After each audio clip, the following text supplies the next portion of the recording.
What we're going to do is specialize. We're going to specialize in the guns that we sell. We're going to specialize in basically putting optics on it, getting you set up for your needs. Dude, you'll never see me running anything but a suppressor, a light, and like a scope or like some type of optic.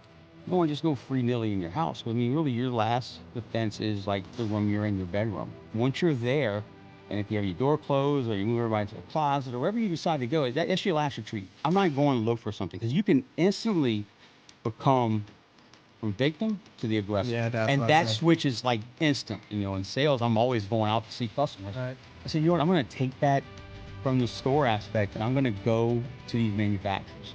I'm going to put myself out there. And that CEOs of companies bringing me around, showing me the whole operation.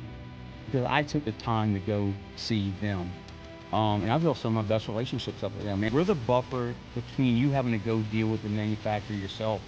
Let us use our contacts. Let us use our ability to help you. Every gun store should be, or that matter, it should be almost every store should be. This is Drew with Choppa Tactical. On this episode of The Wolf Den, we talk about SHOT Show, home invasion, talk about gun technology. You got to stay tuned because Nick gets a surprise at the end. I got hella problems. Don't need no shovel, handle dirt with choppers. You get your issues, try killing me. Eliminate all contenders, talk about ending me. Got Glocks and Drakes, some bullets sped out 'em. Yeah, the mortician can't get the lead.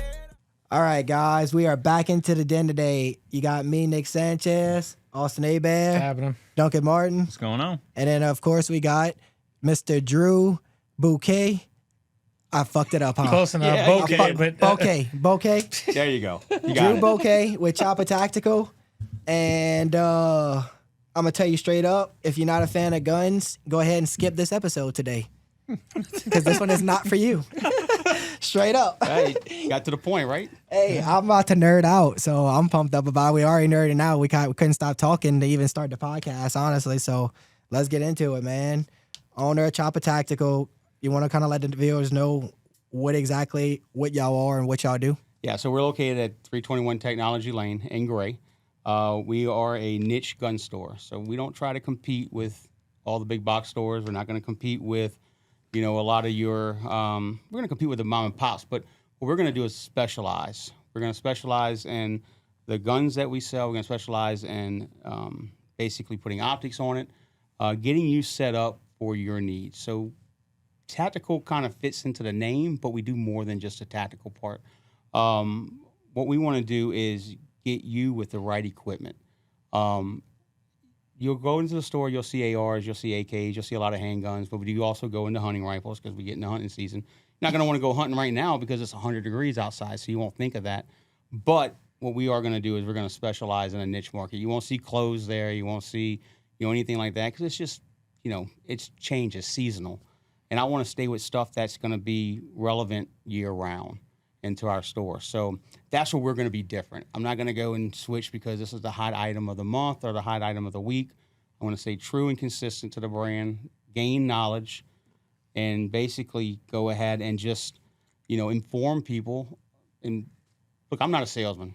I'm going to straight up say I'm not a salesman. I'm a problem solver. And so anybody that says, hey, I'm a salesman, they just want to sell you something. They just want to be happy to sell you something. I want to solve your problems. Because when you come into the store and you have a problem, hey, I need to get my gun quiet. Hey, I can't really see well. I want to put another optic on it. I want to solve that problem with you. I want to find out and address what your needs are, address what the problems are, and let's start checking off boxes. I mean, you've been in the store, Nick. I'll ask you questions. Well, no, so I was about to say I'm a client of y'all's, and I'll say y'all are very good with that because y'all had me thinking about guns in a totally different way, right?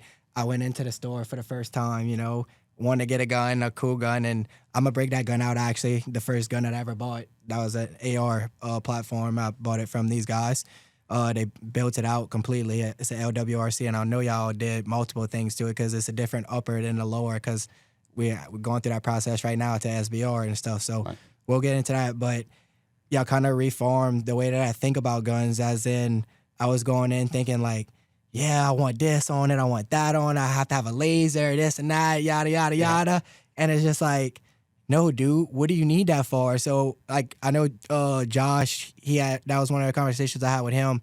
he was like, dude, you'll never see me running anything but a suppressor, a light, and like a scope or like some type of optic or whatever the case. And then, you know, maybe some upgraded bolts or upgraded hammers, whatever the case is, you know? Yeah, you got to keep it functional. That's the first thing. So you got to look at this gun and say, if I got all these attachments on it, How heavy and is it's that? tactical, right? But it has to be functional. Yeah, I like mean, you're not really gonna be putting on a laser on something. Like you really not. Well, no. Dude, you ain't got time to say, "Oh, let me put this laser on this guy." So it's oh like wait, this. somebody's breaking into my house. Hold up. Well, I mean, it's gonna look cool for a movie, but So laser. Yeah, you're gonna know exactly where you're at too. laser. I had one on like my AR. I was trying to put one on my AR just because I was like, you know, let me see if I can actually hit the targets as well from 100 yards out with a laser target pointed on it, right? Well, then I didn't understand how many things came to effect. this dude trying to call in airstrikes. Well, I didn't think Too much about Call of Duty, right? yeah, right. So, I wasn't thinking about how many different things go into play to this, right? So every time you shoot that gun, will the laser move a little bit because it's not a good laser because you didn't buy a quality laser, right? You just bought something cheap to throw on the gun or whatever. Or then it doesn't even make sense. I see people running lasers on pistols. What the fuck you need a laser on a pistol for? Well, I think a lot of that is when you're running a laser on a pistol. At least from my perception of it, is that if you're doing it in your house as a self defense, and maybe your wife's gonna have the pistol, and she's gonna have it, she wants to be cautious of where she's shooting at, or even for yourself, you want to have a laser on this thing to point and click. But honestly, man, if you go ahead and you're waiting to put the laser on something, I mean, it's already done. Yeah, That's what I was about to say. You're taking up some time. Somebody's in your house. You don't have time to think. Well, what I think about in that scenario and what y'all made me think about right there was y'all was like, I told y'all I was buying a home defense gun. Yeah. And y'all said, all right, well, what you doing or what you gonna try to put on or whatever. And I was like, you know, I'm gonna put a flashlight on it. And that was actually you that told me that. You was like, well, what you putting a flashlight on your home defense gun that you go grab if somebody's breaking into your house? You should know the layout of your home and you should be able to protect that home in the dark. And I was like, oh, fuck, you're actually right. Like, so I was like, all right, no light on this shotgun. And it's actually the Kel-Tec that I got from y'all, through y'all. I didn't put a light on it. All I have is a little turn-on laser, a foregrip, and I upgraded the stock on it, and that's it. Yeah, well, a lot of people inadvertently hit that laser or hit that light. So when you hit it and you just flash it, that's it. I mean, you gave away your position. You gave away your position. So they just inadvertently hit it. So really, the light's not a bad thing, right? If you have to go outside your house to go look for something and you need light, then there's times when you need a light on your gun. And I'm not saying it's not something that you shouldn't put on there, but when you're trying to be stealthy in your house, and your house, when you hear somebody in your house, I mean, you have to know your layout so that you have to know where maybe your kids are at, or if you have guests in the house. You don't want to just go free-nilly in your house because, I mean, really your last defense is like the room you're in, your bedroom. Right. Once you're there, and if you have your door closed or you move everybody to the closet or wherever you decide to go, that's your last retreat. Most people don't have any doors going out their bedroom, so when that door gets broken into or shot through, you got to defend yourself. So the last thing you want to do is start having all these other things that you got to worry about, lights and lasers. That's tell me what you think about this. Me and a buddy was talking about this, and he's big into, you know, the thermal hunting and going out with, you know, goggles and stuff like that on.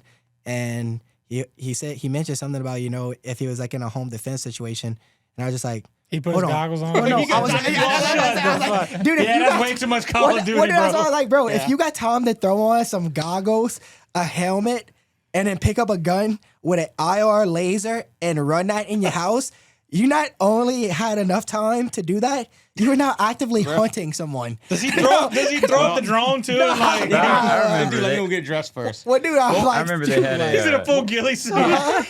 They had a little cartoon to that effect a while ago on the internet where the guy's like, here's someone breaking. He's like, finally, I've been waiting for this. And he starts racking up every single gun, throwing on the vest, putting on the optics. And by the time he gets down there, all his shit's gone. And the people are going, he's like, damn it. Next time, I guess. Well, most of the time you're gonna be startled, man. You're sleeping. Yeah. So you're gonna be startled. You're gonna be grabbing one item. Mm-hmm.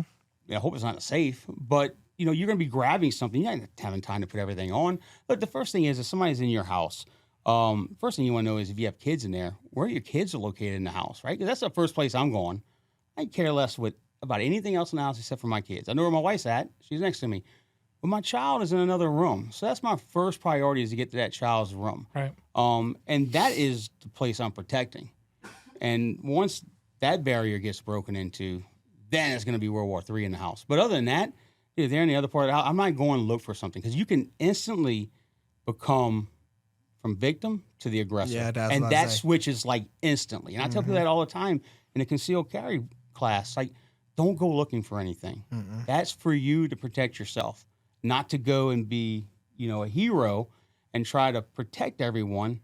If the threat comes to you, that's a different story. But don't go looking for it, because, dude, they'll switch things on you in a heartbeat. Well, is it one of the things that y'all teach too? And I took the class so long ago, I kind of forgot. But isn't it like you don't reveal that you have a concealed carry unless it's absolutely necessary, to be like, hey, like you coming in my zone? What do you mean? Wait, hold on. Talk about. Oh, yeah. No. What are you talking about? Like, intruder. I have a concealed carry weapon. Obviously, you have to let the cops know know whenever you have a concealed carry, always. But I'm talking about, like, not an intruder or something, just in person. Like, you can't just be like, I don't know. Like, you can't just be like flashing. But then at the end of the day, No, you can't just be going into a bar or anything either with a weapon. So, I mean, I'm just talking about just in a general sense, like, Yeah, no. you know what I mean? Like, they got people out there that'll be like, hey, I'm a don't fuck with me. I got a pistol on me. You know what I mean? That type of scenario. Look, They first probably off, shouldn't have a pistol on them. First off, I wouldn't just start flashing a concealed carry card like it's a badge. Correct. Right?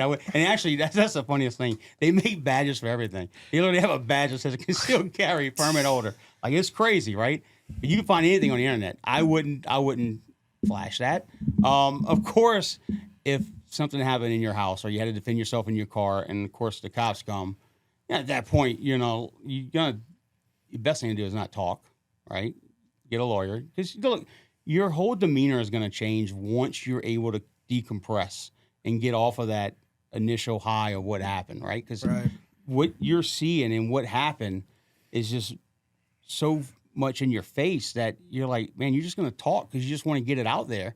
But really, when you think about it, what's happening, you don't want that story to change. So, look, I got a concealed carry. I'm a concealed carry permit holder. Even though you have the right to carry a gun now, you can open carry a gun. But I wouldn't walk around just saying, hey, man, I got a concealed carry gun. That reminds me. You don't want anybody to know you have it. What that reminds me is, like, they had I don't know if it was a skit they did on an airplane or something in that effect. They were like, listen, if anything happens on this plane, just want to let everybody know I am a concealed carry. I am licensed to conceal and carry. So if I have to land this plane, I will land it. Like, it was like, they were just announcing shit. Like, it was a funny skit. It was like the Bigfoot. It was the Bigfoot thing where same thing for forklift certified. Yeah. Oh no, that's what it was. He's like, don't worry. If anything goes down on this flight, I am forklift certified. It's like basically saying you're a rewards member at Chili's. Just want to let you know, if anything breaks loose, I am a rewards member at Chili's. Dude, it's crazy. Look, the whole thing is you got a concealed carry. You don't want to show anybody. That's the whole point of concealed carry. So you don't tell anybody you got it. You're giving all your secrets away, bro. What are you doing? I'm not doing that. Nobody knows that I got one on. He wears it on like a dog tag. Tucks it inside of his shirt. It's like a twit car. Yeah. I was just saying, I know they got people out there that would be like, that would try to be flagrant. I don't know. You know how people are. I know how people are. I don't know. Maybe they want to flex. You know what my flex is? Walking away from a situation. Yeah. Walking away from a situation, hey, man, you win. Plus, I mean, I'm old, man. I don't want to get involved in any altercation. I got too much to lose, and my wife, my kids there. Last thing you want to do is have something happen, and they got to see that and see their dad go in handcuffs. I mean, you will go in handcuffs. You're going to get taken out. They don't know when a cop comes, they don't know who the victim and who the aggressor is. Correct. That happened to my They got uncle. to sort all that out. Really? So Yeah, somebody broke in his house. Oh, and he shot him? Oh, yeah, listen. You didn't ever heard that story? No. Dude, I got woken up. It was like 4:30 in the morning. He calls me, and man, I'm sleeping. So I roll over. My phone's on the side of the bed. I'm like, who is that? Mel's like, who's that? I'm like, it's my uncle. Like, why is he calling me at 4:30 in the morning? So I'm like, okay. I'm like, yo, what's up? Man, I think I killed him. I'm like, Oh, wait. think you killed him? I'm like, what are you talking about? He's like, man, somebody broke into my house and I shot him. I'm like, dude, and look, he's a prankster, so like he likes to joke around with me. But I'm thinking, like, dude, this is a little much to, like, what are you just like up and doing something stupid? Like, why are you calling me at 4 o'clock? But like, it was a panicked. So I was like, I was like, all right, man. Well, I was like, he's like, man, I don't know. The cops. I called the cops. They I think they're on their way. Blah blah blah. Like, oh shit. So I hung up. I was like, what's wrong? So I just get up, start getting dressed. She's like, I think my uncle just shot somebody. So you was going to help him or something? No, well, I mean, this was the crazy part. No, this was the crazy part. So, like, basically, like, my mom and everybody else was out of town. So, like, he calls me. So I'm like, okay, well, I don't know how this works. So I'm like, I guess he's going to need somebody He's to gonna drop this shit up on you. You know? Well, yeah. So I'm like, I guess he's going to need some like just some type of back, like some type well, of no, help, not like- even backup. Like, He should have grabbed his shovel. I don't know at this point. Like, dude, I'm confused. I'm like, I don't even know. Like, what? Don't you own a crane company? I mean, no, do y'all carry I'm like large amounts of Like, liquid? shouldn't 911 be his possibly, first pay, right? Well, I think Wait, he did. I think he did, but like he called me first, and then he called 911. But then that's I was a bad move. Ooh, yeah. That's a bad move. he called it, or I don't know, vice versa, whatever. Yeah. But by the time I got there, well, obviously cops are there. the cops were there. So, man, I didn't know if he was still joking. Like he hung up, and it was like it. So my wife was like, "What you gonna do?" I'm like, well, I mean, I can't go back to sleep. Like, I feel like I need to go ride. At least ride over there. So, Check on over so I something. go ride. So one of the guys at the shop, I called him. I'm like, hey, look, I get to the shop. I'm like, hey, this is crazy, but because one of the guys was already here. I was like, dude, I think my uncle just shot somebody. Like, what do you mean? I'm like, dude, I don't know. Just hop in the truck. Let's go. So we showed across town. We go check on. Dude, I pull down the street, and there's like blue lights everywhere. I'm like, oh, fuck. I said, oh, fuck, I think he killed somebody. I'm like, this is crazy.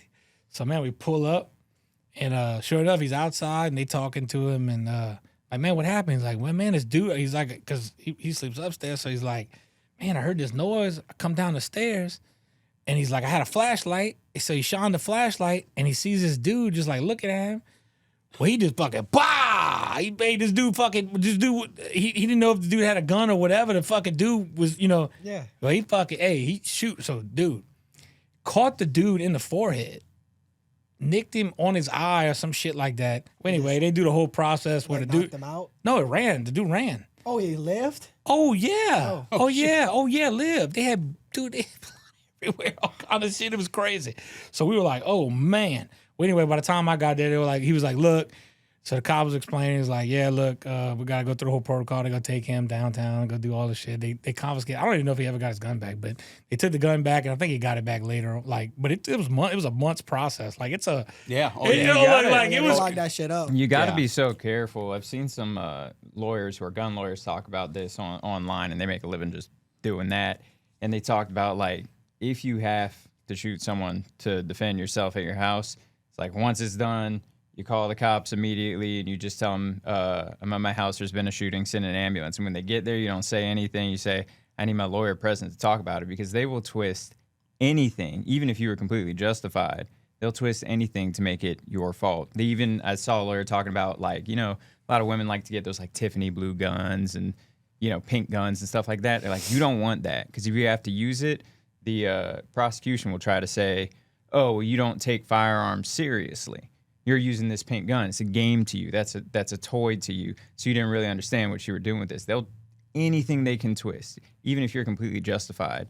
It's their job to make it seem like, like you shot him for no reason. He's saying this and all, but like, for example, this podcast that we're talking about, all of this right now, and like, we were not even trying to make this home defense lesson podcast, right? But even the fact that we're talking about this now, they would take this back if one of us got into a scenario, and they would be like, look what y'all were talking about a few months ago. And I know that's something that they would try to use against somebody, because we just had a guest. Well, we had a guest come on. They had lawyers go and try to hit him back for some stuff that he said on the pod. And it wasn't nothing to do with no guns or anything, but it was just some other things. And he just was saying some things about his company. And he was like, the lawyers literally had like over like 100 different clips of our podcast episode. Oh, man. Chopped up as like, this is what you said here, this is what you said there. Well, that's always the case, but dude, it was so crazy, because I think the guy, after this all happened, like, he went to jail, got out, and if I'm not mistaken, I think he broke into somewhere else, or I think he overdosed like the next few months down the road. So it was inevitable that some was crazy. going. Oh yeah, man. Well, you gotta remember, when something happens to that, you're gonna talk. If you do talk, Now you have somebody that's interpreting your story. So the cops are coming in, they don't know what's going on.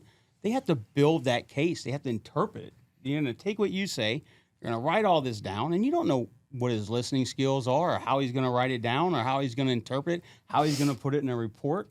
I mean, of course, they're going to go through all that, and you're going to have your testimony and what you say. But, man, you put a lot of faith into somebody by just talking. That's why the best thing is just to be quiet. Let them figure out what's going on. You do have a right to stay quiet. It's 3 days. I would be so pissed off, though, dude. Like, if somebody broke into my house and I had to shoot somebody and then the cops arrest me, like, because, like, don't you get arrested, right? Well, they will. Well, they're going to bring you. They're going to detain you. They're going to listen to your story. And they're going to put it together, and they're going to hear what you say about what the evidence shows. And they could release you. They may come back and rearrest you if that, information changes or they put something together. But if it's a self-defense, they're going to let you go. My thing is, honestly, I'd probably want to just stay locked up for a couple of days, man, for protection, because you don't know what information is going to get out and the retaliation is going to come back when somebody tries to break into your house. Who knows? What you mean? Well, I look at it like this, man. You defended yourself, but you know how media is. They're going to go out there and they're going to put something out there. It could be accurate. It could be inaccurate. The names are going to get out. They're going to get released. You're going to have somebody that knows this person. Obviously, everybody that commits a crime is a good person. They never had no problems. And then you don't know what the retaliation is going to be. So I don't know, man. I don't know if I'd want to go back home, and definitely wouldn't want to go back to that house at that point, because that's your safe place. Your safe place is your house. It's nobody. You lock your doors for a reason. And so now you got somebody broke in. You had to defend yourself in your own place. It should be your house. And so I don't know. I guarantee you, my family wouldn't want to go back in there. Yeah. Like that house would go for sale if something happened. Well, like, I guarantee my wife would not want to stay, and I wouldn't want to have my daughter and my wife there uncomfortable. Well, I just don't even understand, though, too, like what Duncan was kind of talking about, the whole gun law situation where if you have, like, different, like, shit, dude, if they came into my shit and I had to end up using this gun, I'm screwed. You know what I mean? They would take this this is different colors all over it. I got one that we building right now with you that y'all just ordered a part for us. Yep. Literally, he's ordering the same thing as me. It's a stock, but it's not a stock. It's a brace. So on the stock, it says not a stock. Yeah, look, the whole thing is you have somebody that's his job is either to prosecute you or defend you, right? And I'm not a lawyer, but I'm just thinking from a lawyer's perspective. The lawyer's not going to be educated on every single thing. They're going to try and get as much information and be as educated, but they're going to go and watch clips and videos. They might go to, let's say, the Q and watch everything that Q's put out. They might go to a light and see why you need this attachment, why you need this. And they're going to pick all these different things. And, of course, they're going to pick things to help their case out. So you just have to have somebody on your side that's able to say, hey, this is why he has this. This is why he has that. Same thing like Duncan said. You don't really want to have a pink gun because they might discredit you on, saying, oh, you have a pink gun, so you're not serious. Or the other big one is you got a skull or something on your gun, and they go, oh, you were looking for this. You got I'm that. not gonna lie though, like the aggressive. I'm kind of, and I know you like it too, because I see the Chick-fil-A and the McDonald's magazines and stuff in y'all shop, right? So, like, I'm a sucker sometimes for, like, some gimmicky guns like that. And they got this one guy, and I sent Austin the the one that said my pleasure. No, that one is the squirt gun. Is it, like, identifies as... So, dude, he tricked this thing out. It's literally said, identifies a squirt gun. Well, it looks like Nerf. Well, you just got to keep those separate from what you're going to use for your everyday carry and for your... Right. But, like, still, even if you did... home defense gun. Let's get away from the home defense, because I want people to think that we just talking about it. And I know. I do think one thing. I do want to add one thing. I think it'd be funny because I had this come up. I was thinking about this a second ago. It'd be cool if you went and go hire like 4 or 5 cops as like a detail and say, here, come to my house, turn the lights on. You call Nick up in the middle of the night, like 4 in the morning. I'm like, dude, you're not going to believe what happened, man. I need you to come down right now. I can see Nick driving to your house with lights on. Dude start freaking out. I'd probably grab his camera first.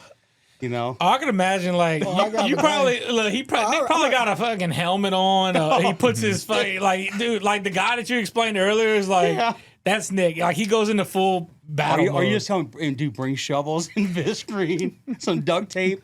I need you to bring this stuff. Nick comes out with a double bag. In his Sub-Zero mask.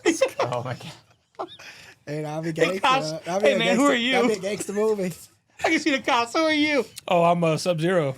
Yeah. I did have one last thing on that topic, though, before we hop off. It is just as ridiculous as some of that stuff, like the color guns sounds, anytime you're thinking something's too ridiculous, oh, they'd never do that. Look at California, and there are things like, oh, if there's a window that was available, you could have jumped out the window instead of shooting this person, as long as it's second floor or below. If it's third floor, then you didn't have the ability to run or ability to retreat, whatever it was. But if you're on the second floor, they expect you to jump out the window if there's a window available. No, that's tripped out. Rather than shoot. So Yeah. they'll take anything they can do to say Look, you didn't have to do I that. was a kid at one time, and I used to climb on the side of my grandparents' gate and get onto the first story floor. And I used to go play on the roof and look at the cars pass and wave to cars and shit like that. I used to jump off the back, and dude, if I did that today, my ankles would break. Well, look, you know what the craziest thing? This is the craziest part that you always see. They're like, oh, but do you really need an AR-15 or like you got? right. Yes, wait, I do. hold on, Yeah. wait, listen. Yes, but, I do. I do. But wait, you got I need like 7 no, but this is in this one room. But this is what I think is funny because they're like, oh, like even the gun we got sitting on the table. They're like, do you really need that? That looks like something you'd go hunting elephants with, or like Bigfoot, or something crazy. You know what I'm saying? Like they're like, oh, do you really need that for home defense? If I'm gonna be real with you, No, but what I'm saying is that's the attitude they have. Yeah, Like, yeah. listen, any gun can kill somebody. It's not gonna be like just because of the size doesn't. I mean, come on, yeah. Right. Look, some guns are gonna have a little more impact than others, but I mean, listen, a person that's very skilled can pretty much take anybody out with almost any size caliber. But they say the most deadliest gun is a 22. Well, yeah. well, yeah, It's because quiet and it it's quiet. bounces around in you. Yeah, and look, the whole thing is, look, we can go talk Second Amendment, and this is my Second Amendment right, but we're not criminals. You're not a criminal. Yeah, you have didn't nothing do to worry anything about. wrong. Then Yeah, you why got you nothing want to to worry about. restrict what we have? And the whole thing is that usually the people that say, why do you need this or why do you need that? They're just not educated. It's just not their passion. Correct. They just don't have a want for a gun. They don't have a liking for a gun. They just don't want it. But yet, let's find something that they're into, and it could be whatever, and let's ask them, why do you need that? And they'll always turn it back. Well, this is not going to kill anybody. You can kill somebody with anything. Yeah, And that's what's sad, right? Well, this is actually the perfect time you want me to throw that little quote right there for you. Go ahead, So, man. Oh my God. What it is Yeah. is if guns don't kill people, no, wait, that's what it is. So it's if guns kill people and people don't kill people, then toasters don't toast toast. Toast, toast, toast. Yeah, something like that. I get where you're going with it, but damn, that's hard to follow. This segment is going to be worn out because they're going to rewind that and watch it again and have to write it down to figure out what you just said. But think about it. Realistically, that's true. If that gun can sit there and just boom, Duncan's going. Damn, that's crazy. It didn't take nobody to pull that trigger. Well, look, at the end of the day, criminals are gonna do criminal shit, and they're gonna always get guns and drugs and all this stuff. Well, so it they'll don't do matter what criminal stuff. restrictions. That's one of the things that flipped my wife when we first started dating. Was she was against guns and common sense. She was common sense gun reform and all this kind of stuff, and aligned with the people who align with that kind of thing. And one day we're sitting there talking, and I brought up the whole thing about gun-free zones, these gun laws and things like that. And I told her, I said, so if you have a gun-free zone, who's that protecting, right? Is that protecting law-abiding citizens? No, they're going to follow the sign. But a criminal who's about to go and shoot someone or rob Yeah, a bank, do they care about a sign? No. Criminals don't care about the law. I'm gonna say, hey, so how is the law can protecting you come from a it? little closer? Than Well, that? they always going to hit that- soft targets. They She look at said it as a that soft changed target. her mind on everything because of that. And she was like, I never thought about that. All these Yeah. gun laws Well, and stuff are just You got to think about it. There's always going to be a black market for something. Yeah. And the way that I look at it, as far as like being a gun owner, is I'd rather have the better gun in a situation in a battle rather than having the losing gun in the battle, right? So Right. that's why I go all out on whatever that I do with any of the guns because it's thought behind every single one. There's a purpose intended for it. It's better to have it and not need it To than not need have it it. and not have it. Yeah, yeah. And you it's the see- same thing? The whole point of it is not only to defend yourself, but tyrannical government. I know everybody goes, oh, it's crazy to say that, but it's like, No, it's not hopefully I crazy. never need that. No, it's not But crazy. you to say never that. know, Let me one throw day. something in there Oh, real here we quick. go. I don't I'm, think it's I'm about to crazy, go on but it. I'm about to people go say on one it. of those Nick tyrants. Here we go, right here. The flock cameras that they got going on right here. The government is putting us underneath a solid state of just surveillance, and it's just making it easier for them for if they have another situation like COVID or something else like that happen, where they have these cameras. They're pointing at playgrounds and they're pointing at wildlife reservoirs and just in the middle of nowhere. And why do y'all need to surveil that? Well, they need to because they want to be able to create the social system or whatever they're doing with it. I don't know what they're doing. No, they want to do like what China does. Yeah, basically. Like social credit score. and all Social that credit kind of score, stuff. whatever the case. All I know is I'm 100% behind every single person that's destroying these slot cameras. I'm not going to be the one to go and do it, right? Just because Right. I have businesses, but I fully support them. I'm not going to sit here and say I disagree with them because I don't. And it's just, I don't know. It's like he's saying a tyrannical government, right? Just let's say they do decide to, they really are just putting pressure down on us and they become what it is I'm just drawing a blank right now. What the Nazis were considered a Fascist government. fascist. It was a fascist, but it's a not a communist, but it's not a democrat. Like we have a democracy. It's whenever you have a dictatorship. So if what if it comes out and we redline the American people, whatever, and then they do have Marines and stuff coming against us and fighting our own people? I would want to at least. Well, if you follow the Constitution, it's against the Constitution to have your own military fight your people. Isn't it also against Which the is why you Constitution to don't- have your own government spy on its own people? Exactly. I mean, look, the thing is they're going to get away with whatever they get away with. But That's the why idea, we have to stop that, though. the idea of thinking the military is going to come in to take your stuff, if you follow the Constitution, it shouldn't happen.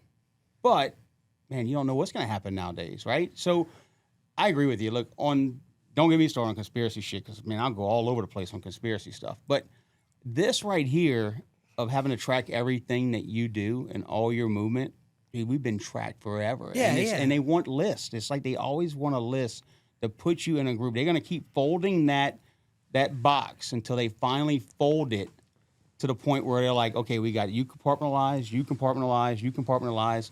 Look, gun guys are already there, right? If you gun 2A people, right? And they got these people and they got those people. So they're going to put you in a box.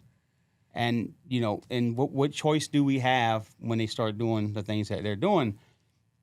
Man, I just look at it like this. Look, I'm not a criminal.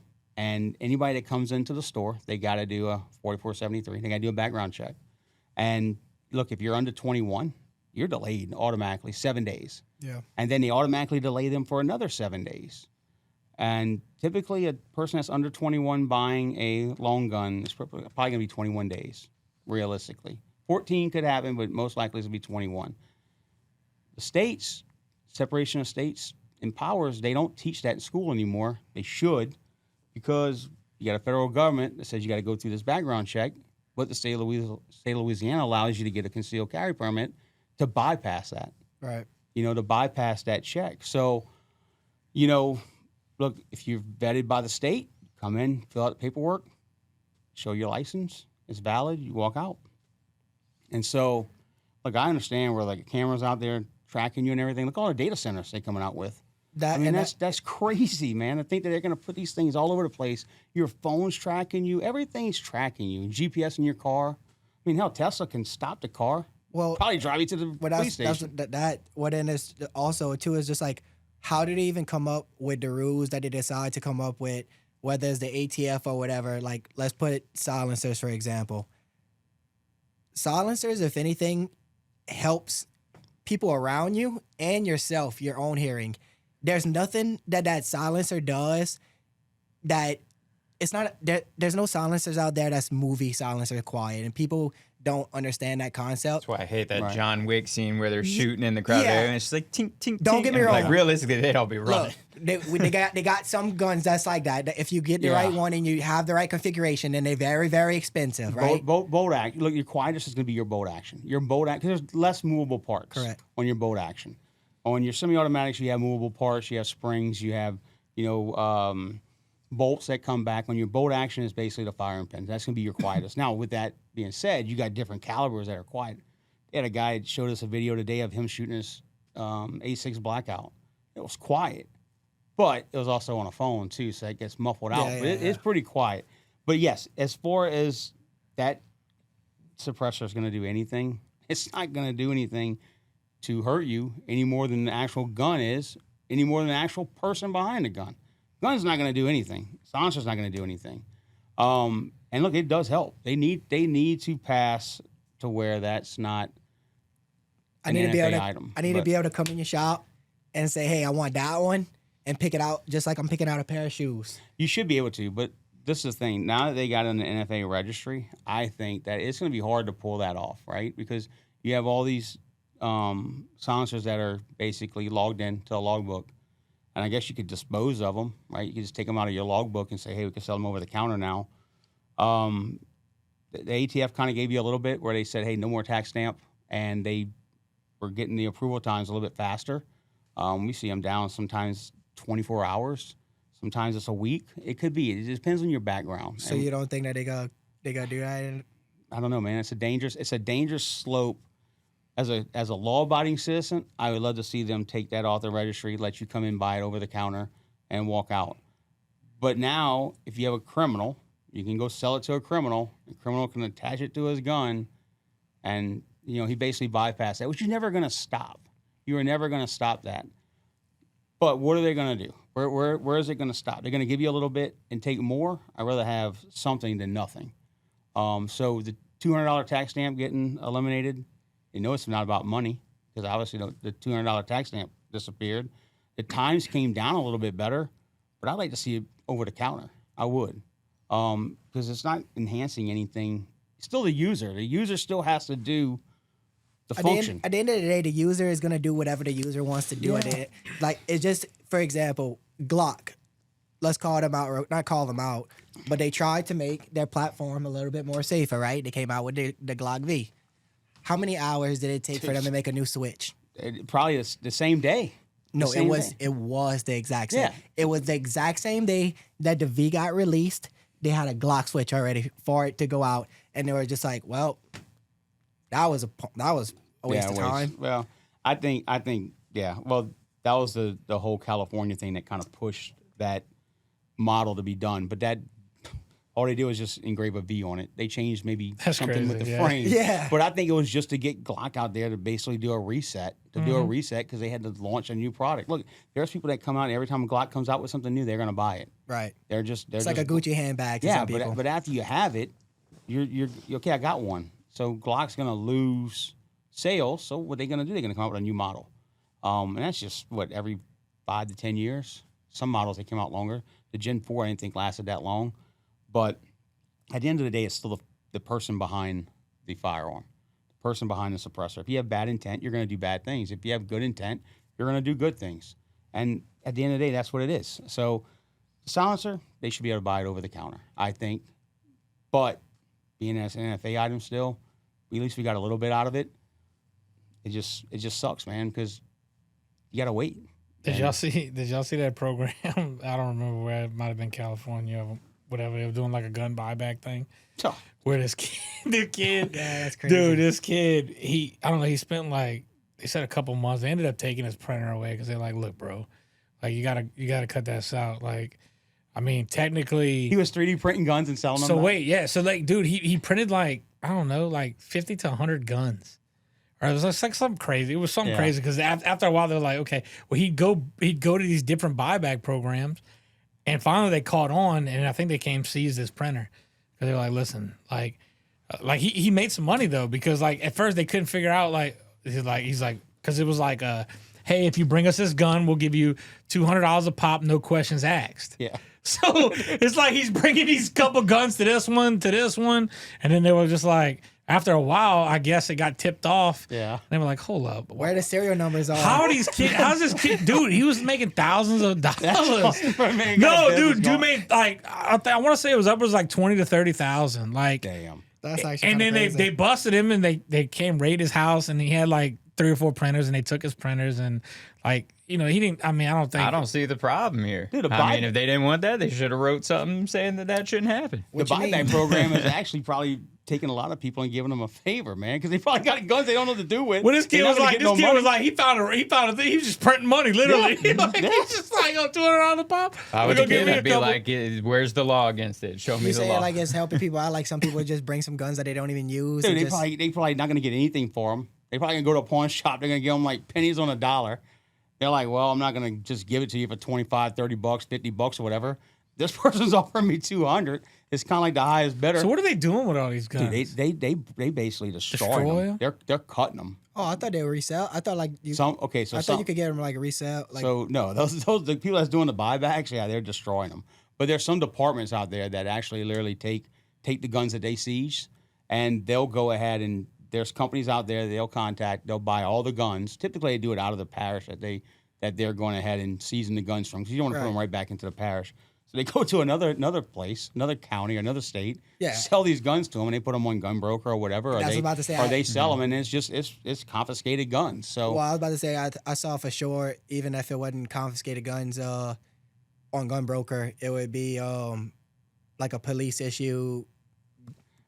well, that would be one Glock that or that'd be whatever. like a department having, let's say, 60 guns, and they're going to change over to, let's say, the new Glock, for example. So they have all these Gen 3s or Gen 5s, and they want to get the new Gen 6s. So what they're going to do is they're going to sell these guns off. This company will buy the whole lot set. Right. They'll get, I don't know, let's say $10,000 to them. That's money they can use. These guns go to somebody else. They sell them, and that's it. That's how they do it.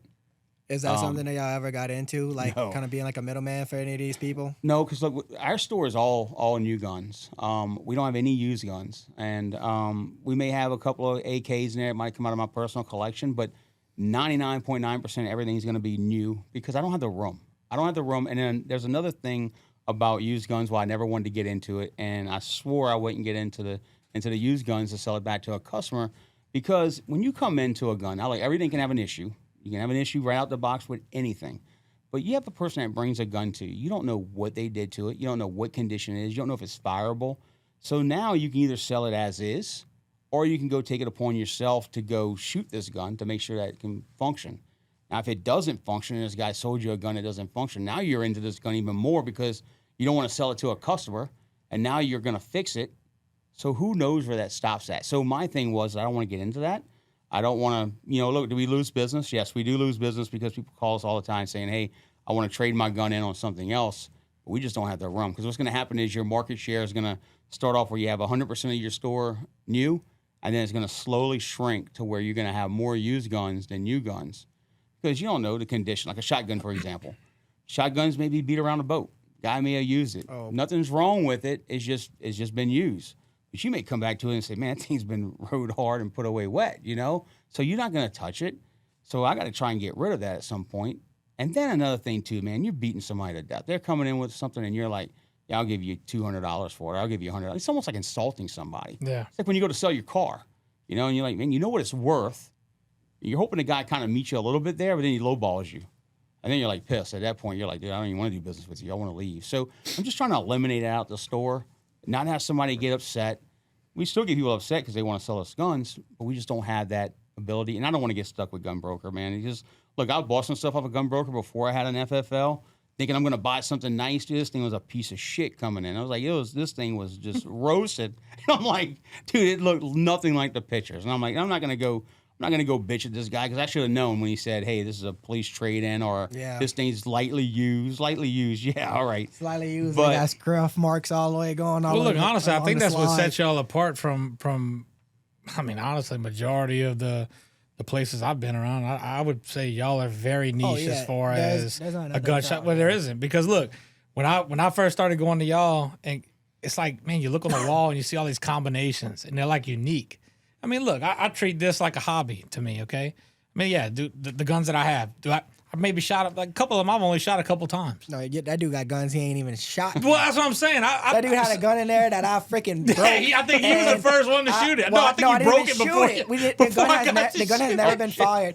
He had the gun so long and he never fired it. The pin inside was rusted.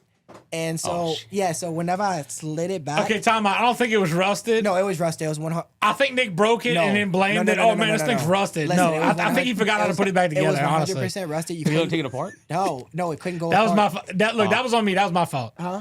What you mean? Letting you take it apart. You I'm not couldn't. gonna You take it could. apart. You Take couldn't it get it back. back together. I couldn't take it apart. It was stuck. That's the point. All right, It we'll was go- stuck. The all slide right. was stuck. We'll go with that. So Okay. the slide was stuck, and you couldn't get it, and it was catching on the tooth or whatever right there. And Now my shit scratched. oh yeah, like a dude had to take a hammer to it, scratched it all and up. like had to. Dude, don't, no. Oh yeah, no, not a hammer like that. I but know, like a soft hammer, yeah. He tried to take that. He had to beat it out, and So if you know anybody that does some good Cerakote, yeah, we do have to Cerakote Yeah. to his top slide. So, Look, but it was no matter what inevitable that gun was gonna break, and that I stand by 1,000%. oh, so you did an early favor.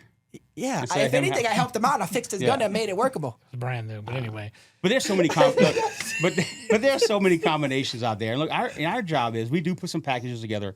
I do like putting packages. I get excited when I put something together that's functional. Can I pull this one out? That way you can show and let's do it. explain. well, no, going back Keep to on- that. no, keep on talking, keep on going back to that story. Every time I walk in there, I'm like, he's like, oh man, it's either you or John's like, oh bro, check this out. I'm like, damn. I'm like, yeah, that's nice. I'm like, oh, how much? Okay, all right, yeah, let me get that. Oh, bro, what about this? I'm like, damn, dude, you just got me for 2 guns walking out this fucking. we always get new stuff, but man, Facebook just restricts us to no end. So I can't post anymore on. Dude, you could have unloaded that thing before you I took know, it I out the didn't think case. about it. I kept that one in the case, and all my guns pretty much stay loaded. So, like, we always get new guns, but I can't even post on Facebook. I used to post when I first got on Facebook. I'd post every day, every new gun that we got in. And then one day I get a ban for 7 days. I also noticed y'all don't post y'all guns on the actual post. Y'all post them in the comments. Well, that's why. I used to post them in the actual post, and I got banned one day for 7 days, posting gun-related That's why this dude don't stuff. have a Snapchat I no more. got a personal Snapchat no more because that bullshit. polite. Yeah. I bought an AR or whatever, and I didn't realize or think about it. And you know how Louisiana, you can just literally buy a gun and sell it to somebody like on a piece of paper or whatever. Yeah, bill of sale, yeah. Bill of sale, whatever. I put on Snapchat like, hey, I think I'm getting rid of this gun. If anybody wants it, I just don't have no need for it, and I didn't want to mess with it. It was That's just it, zapped. just plain. Oh, yeah, oh, dude, they got me in like 20 minutes. My account was going, and I finally got all my memories back the other day. So I'm not that mad about it anymore. Because honestly, I didn't really even need a Snapchat no more. Like I have a fiance. That's all. Whatever. That's wish we want. No, I don't need to have no reason to Snapchat.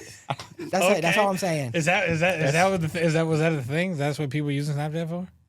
To what? Like I don't know. right? You brought it up. hey, I'm just, You got your memories Like, back. oh, I got an Instagram, I got a Facebook, I got a dog. So it's like Nick woke up and was like, oh shit, I remember everything now. Yeah, what? Like you just threw randomly have a fiance. Like I didn't. Well, no, I'm saying because Snapchat was more like a thing that it's known that the pictures go away, so you talk to people that you want to potentially. Or I have a friends. concealed weapons permit. I love beef stew. Like what? What are you just throwing random facts? Man, but look, there are so many combinations of these things and so many things that you can do with it. And it is about functionality. So I love putting optics on it. I love putting a gun together, and I say put it together, but basically we're putting optics on it. Maybe we're changing the trigger on it. We're doing some ambi safeties on it, putting lights, putting suppressors. We're basically building a package up. And what it is to me, it's a starting point because, most people just like, man, I don't know what I want to do. And they ponder on that decision, and you can see it. It's weighing on them because I don't want to make a bad decision. So my thing is, let's put something together. Let's put it in your hands. And if you don't like it, that's fine. You're not going to hurt my feelings. It's just a starting point to know where you want to be at. I don't like that optic. That's great. You wouldn't have known that if you would have just bought it and put it on your gun. But now that you have it, you're like, I like this optic. I want to feel the weight balance. So we put together a whole package. This is what it's going to feel like. Realistically, this is what your gun's going to feel like. And so we do that without having to sit there and try to do it in the store in front of somebody. And most of the time, they walk in like, man, I like that package. Let me see it. They'll grab it. We bundle it. That's another thing, too, because everything we do is MAP pricing. We don't charge MSRP. I believe in having customers come back. I don't want the one-time customer to come into the store, feels like, man, I got just got price gouged. Oh And wait, so was I wrong earlier whenever I said that y'all do sell everything MSRP? Like we sell everything at let's go back. So some things in our world are MSRP, and then they have a cost, and then they have MAP. So MAP is what the least amount you can sell it for. Can't go below MAP. MSRP, if you can get away with it, I guess some stores do. You can charge you can charge whatever you want, but you can't go below MAP. So what happens on some of these bundles, because it's all MAP, we can bundle things together. So you have room, you have margins, you have things that you can do. They may not have any MAP on a silencer. You can sell a silencer for whatever you want. You want to sell it for $2? Sell it for $2. The gun might have MAP on it, so you can only sell it for this cost. So you start putting this thing together, and you're like, man, it's a $4,000 gun. But you may have, I don't know, let's say $1,000 in it, margin. You can sell it for $500 above cost. So you can play with those margins, not like the bundle things, man. I want to give people a deal, and I want to give people, basically I want to put an AR, I want to put a gun, I want to put packages in front of everybody. I want everybody to be able to afford it. I want everybody to be able to come in and say, hey, I got a nice gun, let me just start outfitting it. Let me put an optic. I want to get a silencer next. I want to get trigger. But what I'll always do is tell somebody, especially if that's their first gun, man, put some range time behind it. Like, don't start changing everything on your gun, because it can get addicting, and you can change it and then go look at your gun, Nick, and say, man, somebody can come in here and say, I want my gun looking exactly like this. And by the time he starts adding everything to it, he's like, dude, I got another $2,000 in this thing. But put some range time in it. You may like the trigger.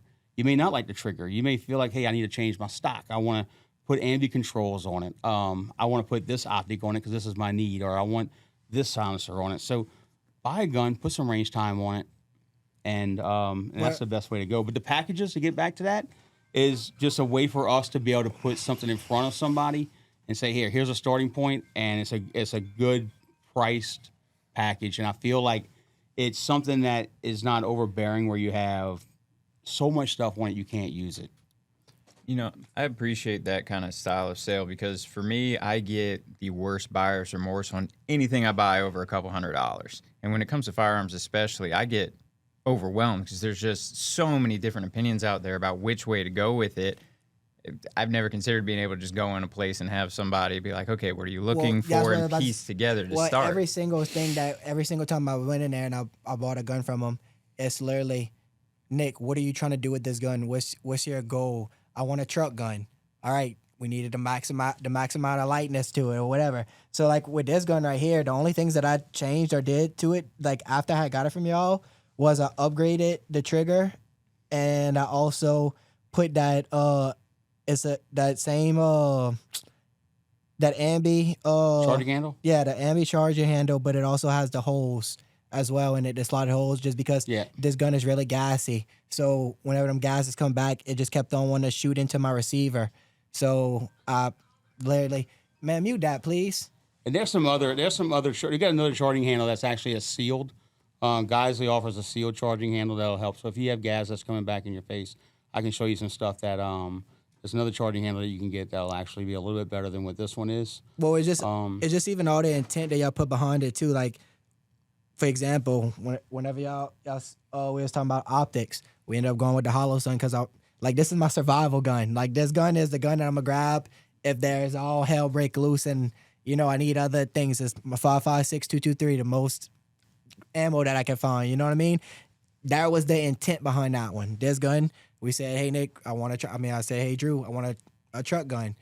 Found the absolute amount of lightness to it. I ended up buying this optic. I didn't even know they made this. This thing is crazy. What is this actually, like the so that's the optic. Yeah, this is the one right here that works on the proximity. So you're changing, you can change your reticles on here just by switching over. It's going to change it because it's all working on a proximity on a magnet. So that's pretty cool. So it's giving you basically close quarter, and it's giving you distance just by changing your magnifier on it. Well, then it's even walking in and then finding something, like, for example, that dude, I walked into y'all store. I said, I want a long range rifle. Like, I want to shoot far, and I want something that I can shoot far with. That's what y'all ended up setting me up with. I think that was around like a Christmas or Thanksgiving or something like that. Whenever y'all do the specials. Yeah, so we don't. That's one thing, we don't do specials all the time. So we just do specials generally during Christmas, We're actually doing one right now until the 11th. But we're not the guys going to come in here and say, get a deal every day or get a deal this week. Because the way I look at it is back to what you're saying with buyer's remorse. I don't want you leaving the store because the only person you're going to hate at the end of the day is the person that sold you the item. You're not going to hate yourself. You're going to be mad at yourself, and then you're going to be like, man, that guy pressured me into buying something or he pushed me in. We'll never pressure you into buying stuff. In fact, we'll talk you out of buying it just so that you can really think about it and come back. No, I actually did that to me before. That day straight up was like, shit, I pressure myself when I go over there. I'm like, man, I want that. That's crazy. But I'll tell you this, but you also do got a good salesman in there too. Just because I'm a dude, he's just such a nerd out on, and I'm a Josh. I get in there and he's like, oh, Nick, did you see what else we got in today? I'm like, no, don't show me. Don't show me. Like, he's passionate. Don't show Austin either, because Austin's the same way as me. Like, we want it. Like, yeah, man. Well, no, what's the no rule? Don't touch the gun. Well, no. Every time we go in there, every time you handle one, they end up selling it if we put it back. The next Josh day. is passionate. Josh really is. He's passionate about what he does. He's excited. And he's good at it too. Yeah, and he wants people to have something that they want and something that they're excited about. Because, like I said, you come in there and you have buyer's remorse. You're going to leave out of there and you're going to hate us or hate the store. And so we don't want that to happen. And plus, the biggest thing is I'm thinking from a customer's aspect. Because I'm a customer first. And I've been a customer. Man, I mean, I shopped at this town for guns to a lot of the local gun stores. And my thing is I want my wife, when I go somewhere, like, I'm not going to get peer pressured into buying something. Shouldn't be, but, you got a salesman behind the counter. Man, this is the last one we got, man. If you don't buy this gun, it's going to sell. And we're not going to be able to get another one. And, man, you're not going to get a deal like this. And we can do this and this. And he comes home with it, and his wife's like, well, why'd you buy a gun? Well, they had a good deal at the store, and the salesman said this, and the salesman said that. I can't tell you how many times we told somebody, like, man, my wife doesn't want me to buy a gun. Dude, I'm not putting a gun in your hand then. I'm not going to pressure you into buying it because I want you to be able to come back with your wife. And I can't tell you how many times their wives have come in, hey, what gun did they talk about that they really want? And they want to just come see it. Or they want to buy a gift card for that gun so that they can come in and get it because they know that they walked into the store multiple times, talked about it, and never bought anything because I'm not that desperate for a sale. Well, I'm not. I would say some customers, you kind of be real with them too, though. Like, example, me, y'all let me know, like legit, like, hey, we're really not going to be able to get this gun again. Well, no, the SIG, actually, the Cross, they don't make anymore. They took it off. So that's it. The gun's gone. That was actually one of the reasons that I had picked that one up as soon as I did it. I was like, what? And then I looked online. I couldn't find it anywhere. I was like, oh, fuck. I was like, they, like, not shitting me. So I was like, let me hurry up and pick this up. And, dude, that's one of my favorite guns to shoot. And look, the good thing is you can rebarrel that gun. You can go to Proof Research, buy another barrel. You can, if you shoot that barrel out, you can buy another barrel, rebarrel it. So the gun can be repurposed. Yeah, I mean... So, I mean, look, the thing is I want you to come back into the store. I want a repeat customer. But I also want to go ahead and have your wife come in. And I want you to be able to bring your wife into the store. Because, look, I've had customers that come in. Their wives do not want to come into the store. Like, they're just, the guy comes in, they look at like he wants more ladies in the store to buy some guns. That's y'all. I want the ladies to feel comfortable when their husbands come into the store or their boyfriends come into the store and be like, hey, they're going to come in, they're going to look, they're going to walk out. And they're not going to come out with a gun every time they come into the store. Sometimes people come in for knowledge, and they want to come in and say, hey, I'm thinking about buying a suppressor. This is what I want. This is what my needs are. And we give them 3 or 4 choices to go look at. Of course, I tell everybody, hey, man, go to YouTube. But also be cautious because the guy is going to think everybody under the sun, well, he's probably been paid for. So just be cautious on his review. Make sure you want to get an honest review. But think about it. Come back. Man, it's a purchase that once you buy it, it's going to be on your gun. I'll be honest, my walkout ratio is terrible. Oh, yeah. Without something in my That's hand. all I mean. Me in Austin, we go there. I'm like, no, I'm not getting out the truck. You can go in, go pick up what you got. No, the other we day, literally Nick didn't did that. even get out the car. I'm like, bro, are you serious? I was Like, get out the car. Have some like, dude, I'm not getting restraint, bro. Like, what are you talking about? He's like, no, I think I'm just going to sit in the car. Dude, I get it. When we went to that gun show, dude, it took all my willpower not to walk out with that little revolver I wanted. Yeah. For Well, no, because something like that, I can hear what you're saying. But them gun shows, honestly, they don't really like excite me too much, just because. Yeah, but it's like a candy store every time you walk in there. But look, back to your point, every customer is like a salesman for you at the end of the day. Because listen, you sell them a cool gun like that, everybody when you go shoot it with their friends, they could be like, "Hey, where'd you get that gun from?" "Oh, Choppa Tactical." And they're like, "Oh, let me go check them out. That's badass." I mean, look, last time I walked in there, like, oh man, check out, we just got these launchers with the Oh, dude. Oh, yeah. like, what? Wait, y'all get the can hold launcher? on, I need when this. you look at man. that and you look in the corner. I need this in my and then life, Drew like- starts hitting me. And he's like, yeah, you can either get the flashbang, the smoke, A 7 or the, bang, a and 9 I'm like, bang. I'm like, You're what? fine. The 9 shot? Yeah, the 9 shot. I'm Man. like, what the? I'm thinking like, to myself, wow. oh shit, dude, it's really getting crazy. Like, we really starting to have some rights, huh? Man, look, I try to say, like Josh runs the shop and he's in there all the time. And man, I'm in my office most of the time. And when I come out, he's like, dude, I got to show you this. And I'm like, oh man. So you never know what he's going to show you, right? So he's like, dude, I got to show you something pretty cool. So he goes on this thing. He starts showing me these launchers and these smoke grenades and everything. Dude, And I'm that was like, wild. dude, send me the link to that website. So I go on this link to this website and I'm like, I want to buy it. I mean, I want to buy some stuff, right? This thing's cool as shit. Well, you got to take a test. You got to take a test to be able to buy it because it has a pen. And you pull the pen and it's basically like a grenade. You throw it and it's got a primer on it. So my daughter's playing volleyball. She had a volleyball practice. And I'm over there like thinking I'm just gonna be able to read something and scroll through it and just like click. I watched it. It's a whole no, test. dude, it's a test, man. You finishing this thing up and it's like you got to answer questions. And I'm like, oh shit, man, I don't want to go back. So I'm like reading it. Okay, I passed the test, right? So it's like 30, 40 questions. Like, it's serious, man. You're doing more questions for this than you are for a driver's license. He's got his So- other car. He's like, don't worry, I'm a grenade specialist. Wait, so you take this test, and look, I told Josh, like anybody that comes wants to buy one at the store, you go take the test, dude, because I don't want somebody getting hurt for these things. I want them to fully be aware of what they're buying. So before you can buy anything, you got to take the test. And look, you can still go buy it from the website on your own. It's just we have it there, and there's no minimums because this place is like you got to buy like 3 minimum or 6 minimum. And man, you don't want to spend. You might want to just buy one, right? So I take this test, I get this in, and I'm thinking like, oh, this is cool, man. So I buy like a few of them. Then my dad comes and he wants some, so I buy a whole bunch of those. And like, okay, so you got them, and I'm like, dude, they got like launchers. Like you can launch smoke, you can launch like bangs, like 100 meters. You can go 50 meters. So I get this gun. I mean, I get this attachment, so it's an undermount for your AR. But then you can buy the standalone piece. So I get that. Then you can start launching stuff. So, dude, I'm so deep into this thing, man. I mean, like, I probably have more than, I don't want to say a local police department, but, dude, I got shit in there that's like, I don't even know where I'm going to be able to use it at. We went to the lot I have across the street. So I went over there and I called up the guys across. Hey, man, you don't mind if I go behind the building? I'm going to shoot over the field because I don't want to shoot over the road. And like, yeah, you can do that. So I walk over there. And I got a 50-meter flashbang. Dude, this shit is so loud. I hurried up and just put it back in the case. Like, yeah, we can do that somewhere else. Dude, it is so loud. That flashbang is so loud. I can only imagine. I get the test, though. I mean, think about how many idiots blew their fingers off this past weekend, and you want them to be able to just go out and get that? Oh, you're going to have people Yeah. losing arms left and right. Well, yeah, and you just want people to be safe about it because you can tell somebody 100 times, like, this is what you got to do, this is what you got to do. But there's a lot of safety mechanisms on this thing. So even if you do pull the pin, they got another safety on it. But you want them to be fully aware of like, hey, I'm buying this and it's going to be a one-time use. And if it doesn't go off, like I don't want somebody just walking up to it. So you got to know that, hey, you got to wait 30 seconds and then you're going to go up to it. If it doesn't go off, then you're going to put it in water, just sit there and take the powder. So you want people to be aware of what they're getting into. So that's why we make them take the test. And look, we probably 10, 15 people taking the test. And we ask them to bring their certificate in. So they'll print up a certificate. That's good. gonna be on your That's own good for 2 defense. years. But no, we bring it because like we want them to know that, Flashbangs, hey, dude. they got it. Hey, man, people come in and look.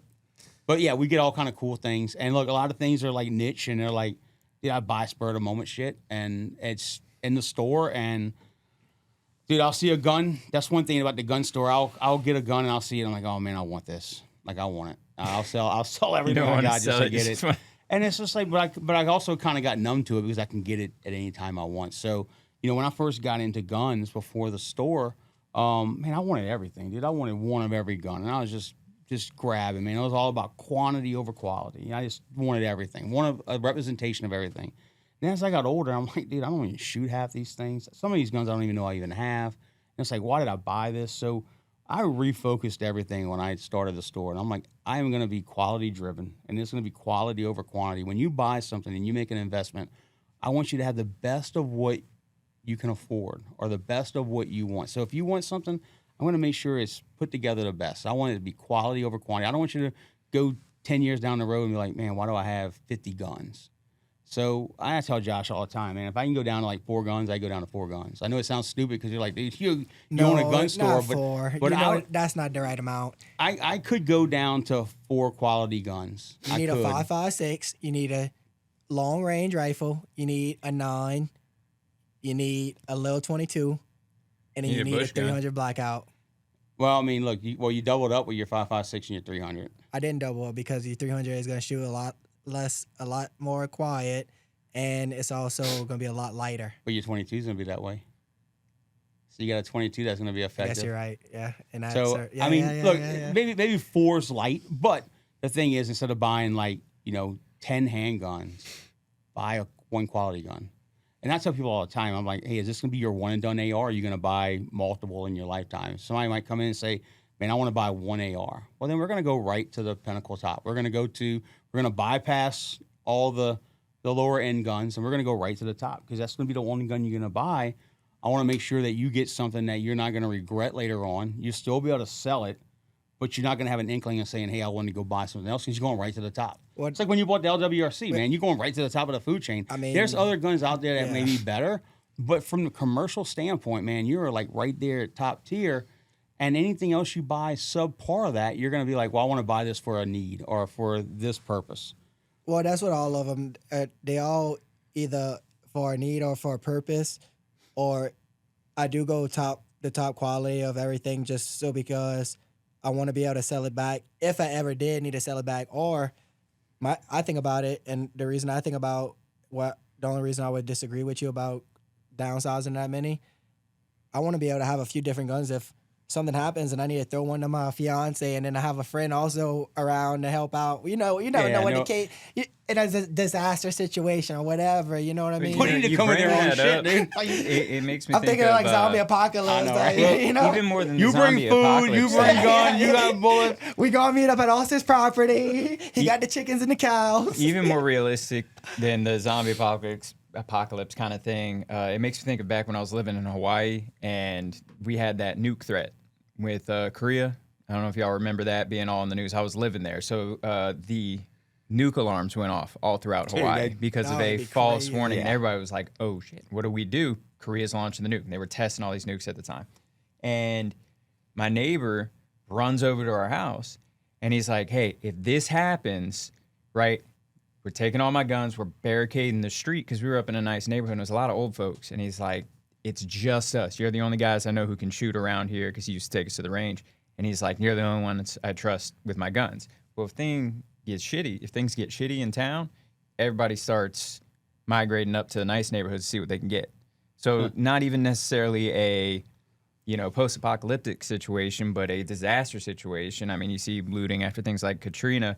People start going into the nice neighborhoods, and he's like, we're barricading the street. You and I and our other buddies, like, we're getting on the roofs, and we're protecting all the old people who live here. What was the first thing to go? So check this out. Paper. Everybody's freaking out over it. Exactly. And I don't understand why. It's like, what? Did y'all forget that 50 years ago, toilet paper really wasn't even a thing? Or maybe not 50, but like 100 years ago?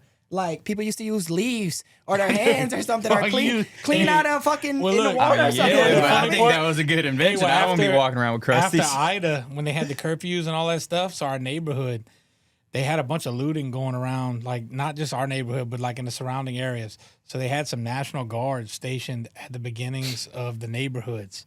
Well, we had seen a bunch of things, people breaking in and shit, so a couple of our guys in our neighborhood are like gun freaks like us. Like everybody likes, have all their shit tricked out or whatever. Mm-hmm. So we're riding around the neighborhood just bullshitting. So we go offer I had we put a bunch of stuff on the smoke or whatever. So we went up to the National Guard people and we were like, hey, y'all want something to eat? Blah, blah, blah. We'll give them a plate. And then we had our guns on our, walking around with them. They were like, damn, let me see what y'all got. They're like, damn, y'all got better shit than we got. I do. No, they were like, damn, y'all got more tricked out. I was like, well, listen, if y'all need something, don't worry about it. We got y'all back. Like we just ride around. They're like, damn, this is crazy. Like, no, we had more shit than they had. Like, listen, that is the case though, and I But always laugh at people. it was funny. They were like, let me see that, and they were like, they were checking out shit out. They're like, damn, this is crazy. What was it the first time they invented Oh, fire? dude, they were like, damn, man, what are we doing? I laugh at people whenever they say like, I want military grade. I'm like, no, you don't want military grade. The military is using shit from like 10 years ago. Not even the 10 years ago. It's military grade is literally they using the cheapest of the cheapest, right? So they Like, can, have you heard them complain about their fucking equipment? They complain about it more than anybody else. They do, and sometimes they do have some quality manufacturers, but what the military has the ability of is to keep buying more. Right. And we don't have the ability to keep buying more. Yeah, it's in bulk. They do it in bulk. Like when we spend on the guns, it's like we tricking them out to the max. Well, what you just told me reminded me of a story. Like, so back where I'm originally from, my hometown, Pierre Park, right? So whenever Katrina hit, it was like, Yeah. and this was a different time, right? Katrina was what, 2011? 2005? Yeah, so we talking what, that's 16, I mean, no, that's 26 years ago? No, 21 years ago. 21 years yeah, ago. math is off a little bit. Yeah, a little bit. So, Oh, 21, wait. For real, 21? Katrina? God, we're fucking old. Yeah, I know, man. so this is just a different time, right? And especially in that area. Well, it got out that they had a crazy bus. It ended up being a crazy bus. No, it ended up being a crazy bus full of people that was like that belonged to like a rehab facility. Okay. But the rumor was it was a prison bus that they were transporting prisoners, and with Pierre Port being how Pierre Port is, one person knew about it, and then the whole entire town. I'm talking about. I remember I was a young kid, and I had a 12 gauge in the back of one of my cousin's truck, and we were riding around just like you said, making Fucking sure. Red Dawn right here. Yeah, no, not even joking, dude. We were like making sure that nobody was. Dude, we walked up to one dude. He was a guy, and he was just walking on the street. He was like, "What's up, man? You good? You all right?" He's like, he turns around and he has 2 double pistols. He's like, "Yeah, I got this block in the neighborhood," and puts him back in. Fucking Yosemite Sam over there. Like, what the hell's going on? He's out there trying to be a I'm just young kid. 12-year-old I'm like Korean 11 shop years owner. old. Like, what the hell? No, man, look, that's a serious thing. Like when the storm hit, like I had just finished building a building. Like, so when Ida hit, like the building was only 4 months old at the time. And I was like, man, I'm worried about my house. I'm worried about the building because I don't know what's going to happen. I mean, this thing was starting to get pretty ramped up pretty quick. And I remember when the house was starting, you could almost feel the roof starting to come up, moving. You definitely hear the shingles coming off. And I was like, oh, man, what's my building's going to be going? Like, I'm going to have guns all over the place. And this is going to be bad. And I remember going to that building, and it was like the sigh of relief. It was almost like I felt guilty, but I felt like, relieved as well because the house had damage, and that was everybody else had damage, but the building was like untouched.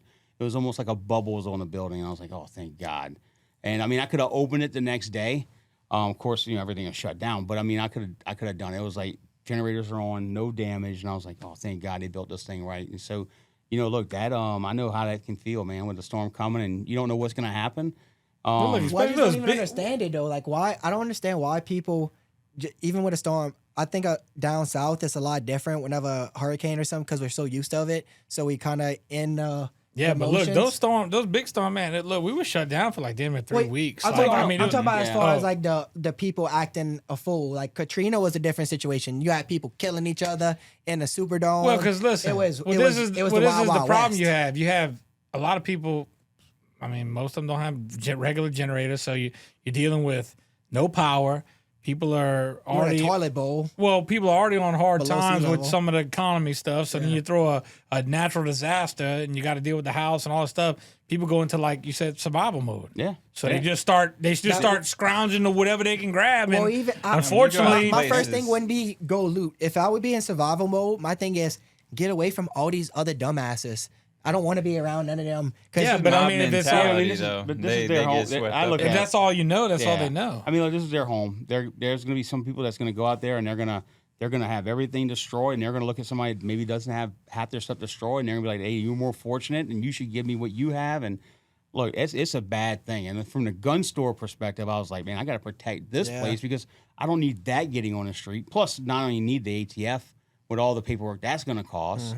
So I was like, I had to make sure that was protected. But yeah, man, look, thank God we got a sheriff now that if you loot, you're going to jail. Like that's the best thing that ever happened during that part absolutely. because you need keep the streets clean. Because Well, I can't stand a thief, and just like whenever I just don't understand people, and like I just said earlier, like with the toilet paper scenario, why whenever like a disaster happens, that's all people just like think of, and they're just like, oh, I need to go grab that, and if I don't have that for the next 2 weeks, then I'm gonna die, and it's like the least necessary.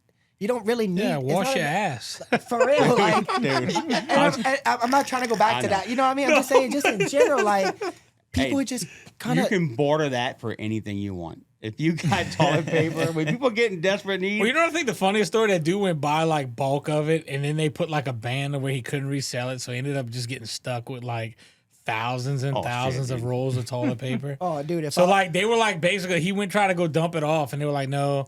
They put some kind of like regulation shit where he couldn't sell it. Well, didn't the same thing happen during COVID with the guy in the hand that's what sanitizer? about- They were buying bulk of it, and they tried to sell it. What, the Oh, dude, gloves and or the they gloves put and a- stuff too? Oh, it was getting crazy, man. The amount of money people were charging for that, I was like, you got to be kidding me, man. For hand People were sanitizer. like chemists at that point because they were mixing their Yeah. own shit. Yeah, Oh, dude. It was like, oh, but this one smells like cherries. Yeah, the home remedy shit. Like, Yeah, like what? man. And look, that was a bad time, man, when COVID hit, because that killed all the businesses basically, and so we're on survival mode too, because we're not a want, we're not a necessity. So, I mean, the gun See, store. that's why I don't agree with you.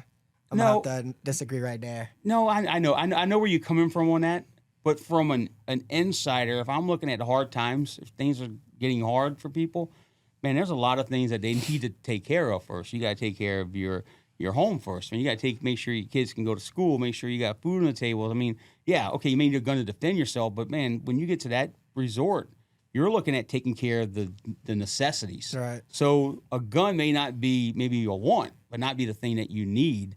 So when COVID came, I was like, now look, with the flip side of that, on the reverse side, people were getting money for not doing anything. So they were just spending it like it was crazy. Same thing when it's tax time. I'm like, dude, you come in here with a pocket full of cash. It's like, dude, save that, man. You don't know when you're going to need that money. Like, I was one of those people affected by COVID with it, I don't get that concept. I'm gonna let. What, you don't get the concept of saving money? No, I get that concept. yeah, okay. I don't get the concept of people like that whenever you say it's tax time and like. Oh, yeah. no, they Oh, get their if tax return. If and they're anything, just dude, going, I don't even want to talk about how much I just paid in taxes. And for that's a totally different story. But I just don't understand the concept of people as soon as they get that pocket full of cash and they just it's like burning it. Yeah, it's burning the hole. boom, just going through it. Well, that's what they're saying. Like you said, burn a hole in your pocket. I mean, it's just... Well, it's like bonuses, man. People get bonuses. And look, I came from a household where when I was raised, like, if my dad got a bonus, my mom got a bonus, that went into the household itself, like to the community. And same way with me and my wife. Like, if she gets a bonus, I mean, she can do whatever she wants with it, but it typically goes into the household. But, man, you'd be surprised how many people come into the store and like, man, I'm getting a bonus, I'm buying a gun. It's like, okay, I'm not going to tell you no. I'm going to make sure we check all the boxes and make sure you make the right purchase because, again, I want to make sure you walk out of there with something that you really want because, man, I'm thinking to myself, like, I don't know your financial situations, and I'm not trying to get a part of that in the store, but I'm thinking to myself, like, man, you're getting a bonus. He's definitely grateful because he wants to come buy something with it. And most of the time, they probably talk amongst themselves, him and his wife, and say, hey, man, go buy something. You know, that's your hard work. Go buy something. I just don't see it that way, but, man, people come into the store and they're like, man, I got, $1,000 bonus. I want to buy something nice. And I'm thinking, like, in my mind, I'm like, man, we need to maximize this because I want to make sure your needs are fully taken care of on, hey, you want a suppressor, you want optic, what do you want? I'm about to say at I'll give $1,000 you really one. ain't getting you much these days. It's not, but you can get a quality suppressor. You can get a good optic, for like AR. $1,000 these days. For an optic? No, I'm talking about like just for $1,000, like $1,000 total. You can't even build out a full AR. That's I would say that's quality. You can get a Diamondback with a optic on it, and maybe a light for $1,000. You're not getting it with a suppressor though. Yeah. But yeah, look, $1,000 doesn't go far. But what I'm saying is that they're getting money back, and I'm like, man, let's make sure this money goes in the right place. Make sure the needs are taken care of. So it's like different for everybody. And look, I'm in a business to make money. That's what every business is out there for. But I'm also in a business too, man, where I'm like, I want to take care of the people in the community. I think everybody should have a right to arm themselves. And the last thing I want to do is take advantage of anybody in town. I don't want people to come back and again say, look, man, this guy, he sold me something and I shouldn't have bought it. He didn't tell me the right information. I'm like, man, I'm going to tell you everything. I'm an open book. You come into the store, dude, we'll talk for 2 hours. My wife tells me all the time, like, look, you need to be quiet. Don't go in the store with me. That always happens. Yeah, man. Look, Like, I'll talk, dude. I'm I'll tell you my honest opinion. If somebody wants to say, hey, man, I want a hunting rig. I'll show you what I shoot. I'll show you the gun that I shoot with. I'll show you pictures of what I shot. I'll tell you how far I went.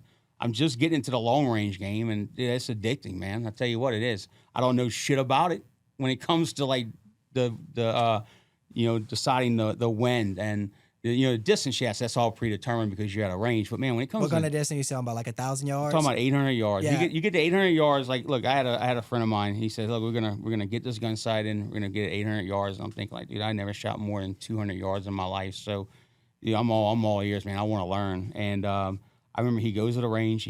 Dude sights his gun in like 2 shots at 100 yards. I'm like, dude, you serious? He's like, yeah. So he gets this thing sighted in. He goes 800 yards. He's dinging steel. He's like, all right, shoot. And I'm like, this is a 3rd shot. And he's on 800 yards already. He sighted it in at 100 and shot at 800 Yeah, mark? because he put everything into his Kestrel. So we had all the ballistics, put everything into the Kestrel. I mean, so basically the computer told him what to dope the scope at. And at that point, he's like, all right, shoot. I'm like, we're not going to go back down to 100 and let me ramp up? Man, my first shot with that gun, that's the first time I ever shot that gun, was at 800 yards. Dude, I was so stoked, man. So And you dung it? Dude, yeah. I mean, I was like, he told me exactly where to aim. He's like, hey, look, the wind's blowing, 6 miles an hour. I want you to aim right here. And Isn't man, that you hit the crazy? steel. That's Yeah, kinda- dude. I would that's like to get scary. into something like that. The Dude. furthest I shot with that one so far was like, I would say around 200, 250, I think was the max. And I know that gun is a capable 1,000. Yeah, even man. Look, higher than that. So it's my buddy shoots. He shoots with a 6.5, and like that's his caliber. And dude, this guy, he can do anything with this gun. Like he's it's amazing what he can do and the knowledge he gives you. Like you feel like he can just go shoot anywhere, right? So I'll tell you a quick story. So he's getting me set up on this long range stuff. I'm shooting. I mean, I'm getting comfortable with this gun. I probably put at this point maybe 200 rounds through it. So I'm like, all right, I'm ready to go. I'm ready to go. I'm going out to Wyoming. I'm going hunting out west. And he's like, look, man, this is what you got to do when you get to there. You got to make sure your environmentals are right on this Kestrel. I'm like, oh, shit, man, I can't just go and punch this in. He's like, no, man, you be a different altitude, different temperature, different humidity. And I'm like, man, so now I'm like, oh, shit, man, I'm trying to remember. He's like, dude, don't worry. I'm going to send you videos step by step. So he did, man. He made step-by-step videos. And so I'm getting out there, and I get out there, and I'm like telling him where I'm at. And, he's like, all right, just go through your videos. So I'm doing that. And they got all the way up to 1,000 yards at the place that we're at, because they want you to sight in at 100 and maybe push it out to 300 or so. But you can go out to 1,000. And he's like, look, dude, 800, 1,000, 1,200, it's all the same. I'm like, no, man, I had 800 yards at my house. And so, man, I go shoot out there, dude. I had to stop shooting ammo. I brought like 3 boxes of ammo. I shot 2 boxes at these steel targets. And we get out there, and I'm like, dude, it was just like everything was just That's crazy. point blank. Yeah. I mean, look, the computer basically, the Kestrel told you what to do. And I ended up going to shoot an elk at 80 yards. And the dude was out there because he could see me shoot at 800, 1,000 yards. He put me in scene in stuff where I was seeing animals at 1,200 yards. And I'm thinking, like, man, I don't know if I can do this. Like, this is far. It's different when you're behind the gun at a range in controlled environment. Now you're out hunting. Yeah, and you're because seeing now you something. get that. Yeah, feel. man, you're seeing stuff at 1,000 yards, and it's like you put the scope up to it, and it's like, yeah, okay, I can see everything. I know I can probably hit this animal, but now you start second guessing yourself. And man, it's just I shot 80 yards. Or I'm like, even- you got to be kidding me, dude. So or even if you like move the scope just a Oh, dude. tad bit, it's like 5 meters off of the animal. look, man, I tell you what. So just the way, like, I created a bunch of bad habits over my lifetime just by shooting, and that's the first thing he had to do is break me out of the bad habits. He's like, look, dude, he's like, get squared up to the gun, and basically just even finger control, just not just jerking the trigger, just everything should be smooth, and everything starts with a good trigger and a good feel behind the gun. So when you're doing long range stuff, that gun has to just be fluid. It can't be where you have a 8-pound trigger. You're gonna just be all over the place with this thing. And so I had to basically fix my fundamentals. And man, let's just like my golf game. You tell me what to do, and I'm good. Then I'll get complacent, and I'll start getting back into bad habits, and they start rushing shots. And he's like, dude, just slow down, man. Just don't forget what I told you. So, doing that's just getting your fundamentals right. The scope, the gun, man, the capabilities of that could probably outshoot us. That gun's going to be capable of doing more than what we can do. you just get behind it and just learn the fundamentals. Whenever you're ready, Nick, we can Oh go no, out there. I definitely do want to start shooting further because like I was so pumped up whenever I was knocking that target at 250, and I was just I was so stoked, and I sighted that gun in myself. I didn't have the luxury of being able to hand it off to somebody, so I went through like, and you know how expensive this ammo is, and you're probably thinking, oh, I hope Nick comes back in here and needs another range day because the only place I can get those rounds anywhere is from y'all. So that's why I was saying whenever you talk about, you know, just the availability and how y'all are a niche gun store, you really see that because like you can't go to Academy and buy no 277 Fury bullets. No, we're gonna make sure we always have it. I mean, look, you don't see that caliber around as much as what you should. It's a great caliber. People haven't really adapted it. I don't understand why though, because it shoots just as far as the 6.5 Creedmoor, and it has the same ballistics or better ballistics than the 308. Yeah, it's gonna come around. It's just time. You know, the thing is this. Hornady, when Hornady gets behind ammo, it's like they're gonna push the movement of people are gonna start creating guns. But like when SIG made this ammo, SIG was the only one that made it for a long time. And so companies weren't just going to reluctantly come out and build a gun around a 277 because now you're basically promoting the competition. So now you got SIG that's out there making the ammo, and now you're making a gun, and they're going to go back to SIG to buy the ammo. They're not going to do that. So it's going to come around. More manufacturers are going to go ahead and start making the ammo. And well, it only makes sense for them to be able to make that ammo because one is the same. Isn't it the same size as like as a 308? Yeah. So but it just has the. So what you're doing is it's a 27 caliber bullet, and it's a higher pressure round. So basically, what it is, it's they like hollowed out the inside. It's a more. 270, but basically ballistically, it's like a Magnum of a 270. Right. Even more of a Magnum. It's just ballistically that round is what the military is adopting. It's more like a testing type thing. Look, I had the ammo in the store for 2 years before I had a gun. It was crazy, man. I couldn't get a gun. And they had guns out, but they were all going to media guys. They're all going to shooting guys. I couldn't get them. Which is, look, one of the things why I couldn't wait to get the SHOT Show. Like when I opened the store up, there's two things I wanted when I opened up Choppa Tactical. I wanted full auto. I wanted to have full auto. That was the first thing I wanted. I mean, I opened up the store. I'm getting my SOT. I'm getting full auto. I got the FFL, got the SOT, and like, I don't need full auto because I could get it anytime I wanted. Wait, so I'd only say why full auto? Whenever I think about full auto, all I think is less accuracy and a lot of money being spent. Well, yeah, but the accessibility of it, because you think if I'm going to get a gun that's transferable, I got to get a pre-86. So you're looking at an M16 that can go upwards to $20,000-$25,000, and maybe more or less now. I haven't even checked into it, but at one time my buddy bought one. He paid $23,000 for an M16. For what? Because it's a transferable fully automatic, AR. Now he sold it. Look, there's a lot going into that when you buy it. Because you get a lightning link that breaks. Now you got to go try and find another one. Well, you got the paperwork for it, so you'll be able to get one. But it's like there's things that's going to break on that gun, and so he ended up selling it. But man, that was a lot of money, dude. So when you go and you want to get a pre-86 model, you're spending some money. On the flip side of that, with SOT, I can manufacture the gun. I can buy one for a fraction of the cost. I can't transfer it to anybody.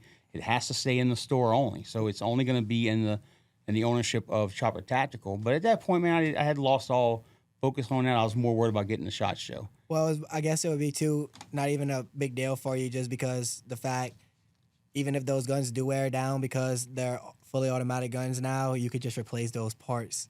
Easy peasy, you can, squeezy. On a 3-pen, it's a little bit more difficult on an AR. You can go out and you can basically say, hey, here's my paperwork. I got a tax stamp for this. It's a pre-86. I need to get another part. And they'll probably sell it to you, but you'll have issues with that over long-term use. Probably not the amount that people are going to shoot them because they get a gun, they're probably not going to shoot as much as that's what they think they're going to shoot. Everybody wants to say, I'll put 50,000 rounds through this barrel. No, you're not doing that. I was almost thinking about getting, literally switching all of my triggers to FRTs. And then I literally had a conversation, I believe, with one of y'all, and I made the decision to not switch any of my guns to FRTs. And I'm not going to ever get a gun that is an FRT or I say FRTs are super safety, right? until I just have stupid money to blow, and I could just like replace the internals or whatever I need to do to fix whatever is broken on it from. Yeah, I mean, You look, know? you're always gonna be more accurate with a semi-automatic gun. I mean, that's just plain and simple, right? So, look, is there a need for it? Yeah, I guess somebody wants to be a collector and they're gonna have a full auto gun. But my thing is, man, that's a lot. You got to go through a lot to get one. I mean, you're now finding one. You got to get the sheriff to write off on it and everything else. I mean, there's a lot of NFA stuff here. There's a lot of full auto stuff in this town. There's a lot of NFA items in this town. But I just lost interest in it, man. So when I got the tax stamp, I was like, I'm just not going to worry about it. I want to go to SHOT Show, man. My thing was like, I want to go straight to SHOT Show. Like, I want to bring what SHOT Show has to people here. Yeah. Like, that was my thing. I wanted to get there.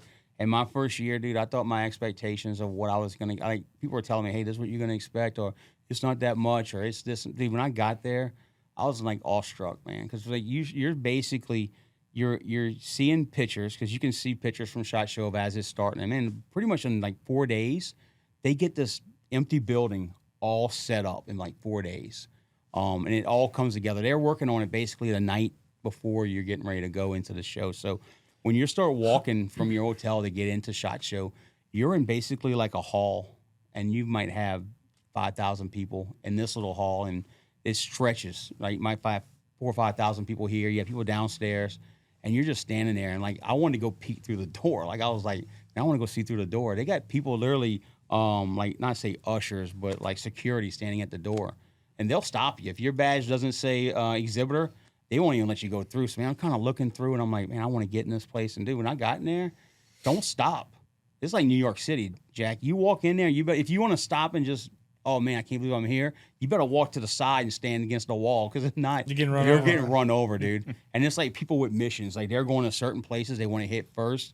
And look, man, my first year I went in that place, and I was like, I want to go see this, this, and this. We walked the whole thing, man. Me and my wife went, and it was like just, I didn't quit, man. I had like a no quit attitude. The first year, I mean, we just went everywhere. And I set up some of my best people the first year, because I was like, what do I have to lose? Like, You can buy stuff from it? no, you can't. That's why I didn't think so. So yes and no. So what you're doing is, if you're going to go direct with manufacturers, yes, you can buy at the show and put in your orders, and then they're going to go ahead and ship them to you after the show. So yes, in theory, you are maybe buying it. Yeah, but you're not leaving. But you're not leaving out with of it. No, you're not. You're not going to leave with it. It's not that show. So, man, there's some shit I want to leave with. I'm not gonna lie, man. There's some stuff that's, like you're looking at and like, man, I want to have that. Like, but realistically, you're going to set up your contacts. You're going to get into the faces of people that you never get a chance to talk to. You're talking to your wholesalers. You're not talking to the manufacturers. So what I did with this, I went over there and built those contacts up, got myself in front of them. They didn't know who Choppa Tactical was. I mean, just another gun store, man. If anything, I'm a smaller gun store, straight out of a house, man, because that's how I started, was in the house. And I moved to a storefront. And my thing was about getting my name out there, getting a brand, branding it. I put together a hype video, a couple of them at the beginning of it. So, and it's pretty cool. It's kind of on the rough edges of it, but I wanted people, I got a website. At that point, I didn't have the logo registered. That came a little bit later, but I had the logo registered. That gave me some more legitimacy in the industry, because they knew I wasn't just a flyby. I mean, I put a lot of emphasis into that, a lot of effort into that. So I went and set up like Night Force. I got Angstdot, Maximum Defense. And when I came back home, I had all these contacts, and I'm like, they set me up. And I was like, oh shit, this is good. Like, I'm not just having, the wholesalers' ability, but now I can go direct. Because what happened is with the wholesalers, they would play it safe, right? They might have a product in, but they only had 2 of the 20 they offered. Yeah. So I was limited. I'm seeing cool things I can't even offer you because I can't buy them. So I went direct with a lot of people. And over the years, man, it's just built in. Now when I go to the show, it's more like the first thing I do is I'm going to shake hands, and people are recognizing, hey, Drew, how's it going? It's like the 4th year I'm going. So people are, hey, when are you going to come see us again? Because that was another thing. I got back and I started making appointments. Hey, I'm going to go fly to them. Yeah. They're not used to that. There's no manufacturer that says a gun store, especially a gun store our size, is going to fly to North Carolina or going to fly to Minnesota to go see them. So I took the oil field part of the other company, how, in sales, I'm always going out to see customers. Right. I said, you know what, I'm going to take that from the store aspect, and I'm going to go to these manufacturers. I'm going to put myself out there. I mean, I got CEOs of companies bringing me around, showing me the whole operation because I took the time to go see them. And I built some of my best relationships up with them, man. A long time relationships that's going to go far past the gun world. I could sell Choppa, and they could sell their companies, and our relationships are going to go way past that because we built a relationship. Now when I go there, man, it's like shaking hands and, hey man, Drew, you want to come help me and show a customer this, and hey, you have experience from this, and so that's where that's building at now. But man, SHOT Show is something to definitely experience if you have a chance to experience. And I know you guys are wanting to go this year, so we definitely want to go. But now that you really honestly say that, though, it kind of puts a new perspective in my eyes. As far as just the people that go to SHOT Show, like you're saying, and they go, like how you were saying, you go and you fly back out and go and meet these other people. Not everybody cares around here about the things that they're buying. Like they're just buying the run of the mill, right? They're buying a lot of, I don't know. I just never been to another gun store that carries the same things that y'all are carrying. Well, it's always different. And like you can't even get the same things at those other gun stores at y'all store. Like y'all won't even carry those other things. And it's just like, I don't even want to buy those other things because I know with y'all, I'm going a more quality route and I'm going something that is more kind of like, I wouldn't say exclusive, but something that you really can't get. Well, here's the thing. The foremost thing is everything in our store I would put to use. Like I would either carry a handgun or I'd use that rifle, I'd use that optic. I'm not going to sell anything in the store that I wouldn't use myself. It's just something I won't do. Because when you leave out the store, I want you to have faith in that product. Yeah. I want to have faith in that product. So when I go to and put something, I mean, look, I'll give you an example. TARS, right? I'll have their revolvers in, but I won't put their handguns in just because it's not that they're not a good gun. It's just it's not where I want to be at. It's not where I want to be at in the industry. We'll get the handguns shipped into us, or we'll buy them if somebody wants them, but I'm not going to put it into the store. So when I go and put a product in, it's a product that I would use, and it's a product that I know that I can pick up and make a phone call to either a wholesaler or call direct to the manufacturer. Look, we had some issues with a gun. And I called the manufacturer up, and he's like, look, send it back to us. We want it. We're the buffer. And that's the thing about the store. We're the buffer between you having to go deal with the manufacturer yourself. Let us use our contacts. Let us use our ability to help you. And that's what every gun store should be. Or in fact, that matter, it should be almost every store should be at. Every store should be like, look, let me be that buffer. These manufacturers don't care, man. They want to sell guns. They can't get tied down with one person here or one person there. So let us do that. We talk to these people. We see them. And look, that's where I was at. I want to put stuff in the store that I'm going to use so that when you come into the store and you have hey, man, what do you think about this? What do you think about that? I'm going to give you my honest opinion of it. And I'm going to also be able to tell you, look, dude, I went to this company. I'll give you an example, Shadow Systems. Dude, those people are so energetic. When you see them, man, they're like, dude, they're on something. It feels like they're on something. What did we just order from Shadow Systems that we got? You gonna know too, because you got the list. One of our parts for the new 22 that we built in it is from Shadow Systems. I'm trying to think what it was. I don't know. I saw the list, but I think you ordered that one on your own. We didn't get that one. I'm trying to think of what it is, but we just got something from Shadow. I don't know what it was. Is that a stock? No, that's Midwest Industries. But man, look, those guys. Look, when I went to them the first time. And we had already started selling their products. And I was talking to this guy. I didn't know who this guy was. Because, see, that's another thing, too. I kind of take from the oil field side of things. When I walk into a place, man, I flip my badge over. I don't want anybody to know my name, what company I'm with. I want them to talk to me. Let's build this relationship up together. Don't build it up because you may recognize the name on a store, or you might, hear one of your buddies talking and, hey, this is Drew or whatever. Because, man, look, the industry gets around. These guys talk. And so when I went over there, I should have you in too for sure. Yeah, so I always flip my badge around. Like that's just a common thing. I'll flip it around if they want to take a picture of it or whatever, they want to scan it. But I always flip it around because I'm like, we're gonna talk face to face. And man, this guy, I was talking to this guy and he was all energetic. Man, let me show you this. Let me show you that. Dude, the CEO of the company. CEO of the company's talking to you. You're like, dude, he's just as happy as can be, man, because he's getting to show his product, and we sell his product, so I already knew about it. And that's what you get over there. What was the product? It was Shadow Systems. No, but what was it? It was like their new CR920X when they're coming out. So basically, what they did is a mirror image Glock, and so they're kind of coming out. But man, they were putting 15-round mags in it. They were giving you slide cutouts. So it was just basically an enhanced version. It wasn't just basically a block in your hand. Right. It was actually something that fit comfortable. But he was excited and he was energetic about coming out with this product. Not necessarily is he reinventing the wheel, but he's giving you something at a great cost. And I told him, man, look, we saw a lot of your product, and he was respectful of that, and he was appreciative of that. That I was going to take the time to come out and talk to him and say, hey, what do you have coming out in you? Like, I don't want to just read about it. I don't want to hear from somebody that, hey, I want to see it. You show me. And man, this guy showed me everything. And that's how those relationships are built over there. Like you have basically two factions over there. You have the buyers, which is us. You have the exhibitors, and then also you have media.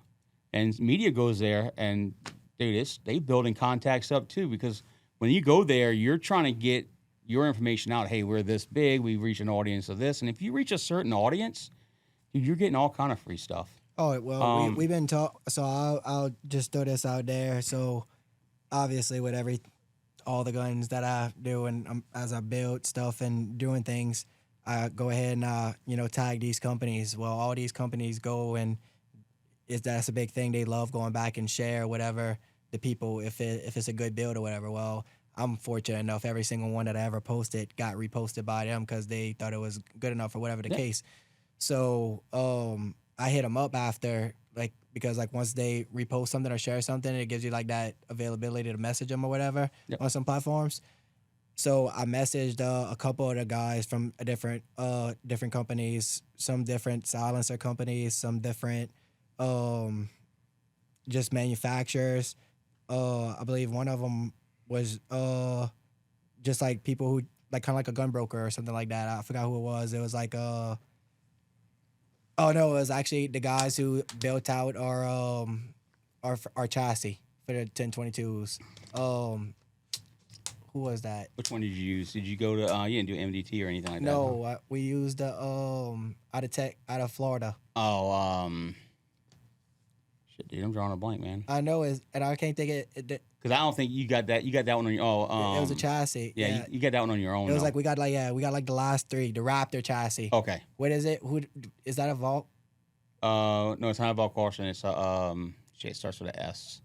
I don't know. I found it the other day. You sent to me. I was sending you pictures that you didn't have. Yeah. And I was like, damn, I really like the way that looks, and that's pretty much what we building out. Yeah, look, I'll tell you what. The coolest guys at SHOT, when you talk to them, are the suppressor guys, because they know shit's gonna happen. They know you're going to put that can on and you're going to think you're tightened it up and you didn't, and you're going to shoot the can off and stuff's going to happen. And look, they know that. And I tell everybody all the time, man, just be honest with me. You tell me exactly what happened so I can email them and tell them exactly what happened. And they're going to, 9 times out of 10, they're going to say, man, send it back. I'll tell you, Q's a good company. I had a 9mm. I had a Q suppressor on it. I shot it one time. The end cap just blows out of it. I didn't realize it. I took it off, and it was I put it in the case because that was my suppressor, but I was kind of showing it off when we were getting brand new in the suppressors. And Josh is like, dude, your end cap's gone. And I'm like, what? So I reached out to Q, and I'm like, look, man, I just blew the end cap off. Can I just buy another end cap? I messed up. I don't know what happened. I can't even tell you what happened. The end cap just blew off. Sounds crazy, but he's like, look, man, he goes, send your suppressor in. And I'm like, I was still waiting for the approval process on this. So I was getting it transferred to my name because I like everything being in my name. I don't want to just piggyback off the company. I want things to be in my name personally. So I'm waiting for the approval process. And I'm like, shit, man, I got a suppressor that's in my logbook. It's not necessarily in my name yet. And now I got to ship it off to get a repair. And this was 3 weeks before Christmas. And I'm like, you got to be kidding me, man. So I'm like, okay. So I do the RMA. I get it back a week after Christmas. Dang. They send a note in there. Hey, we changed the end cap. We changed all your baffles. You had baffle strike all the way down. I didn't even see the baffle strike. Oh my god. So I'm like, dude. I mean, that's actually real. And Q took care of crazy. it. But I mean, I told him exactly. I mean, I don't know what happened. It was my fault. I want to pay for the repairs.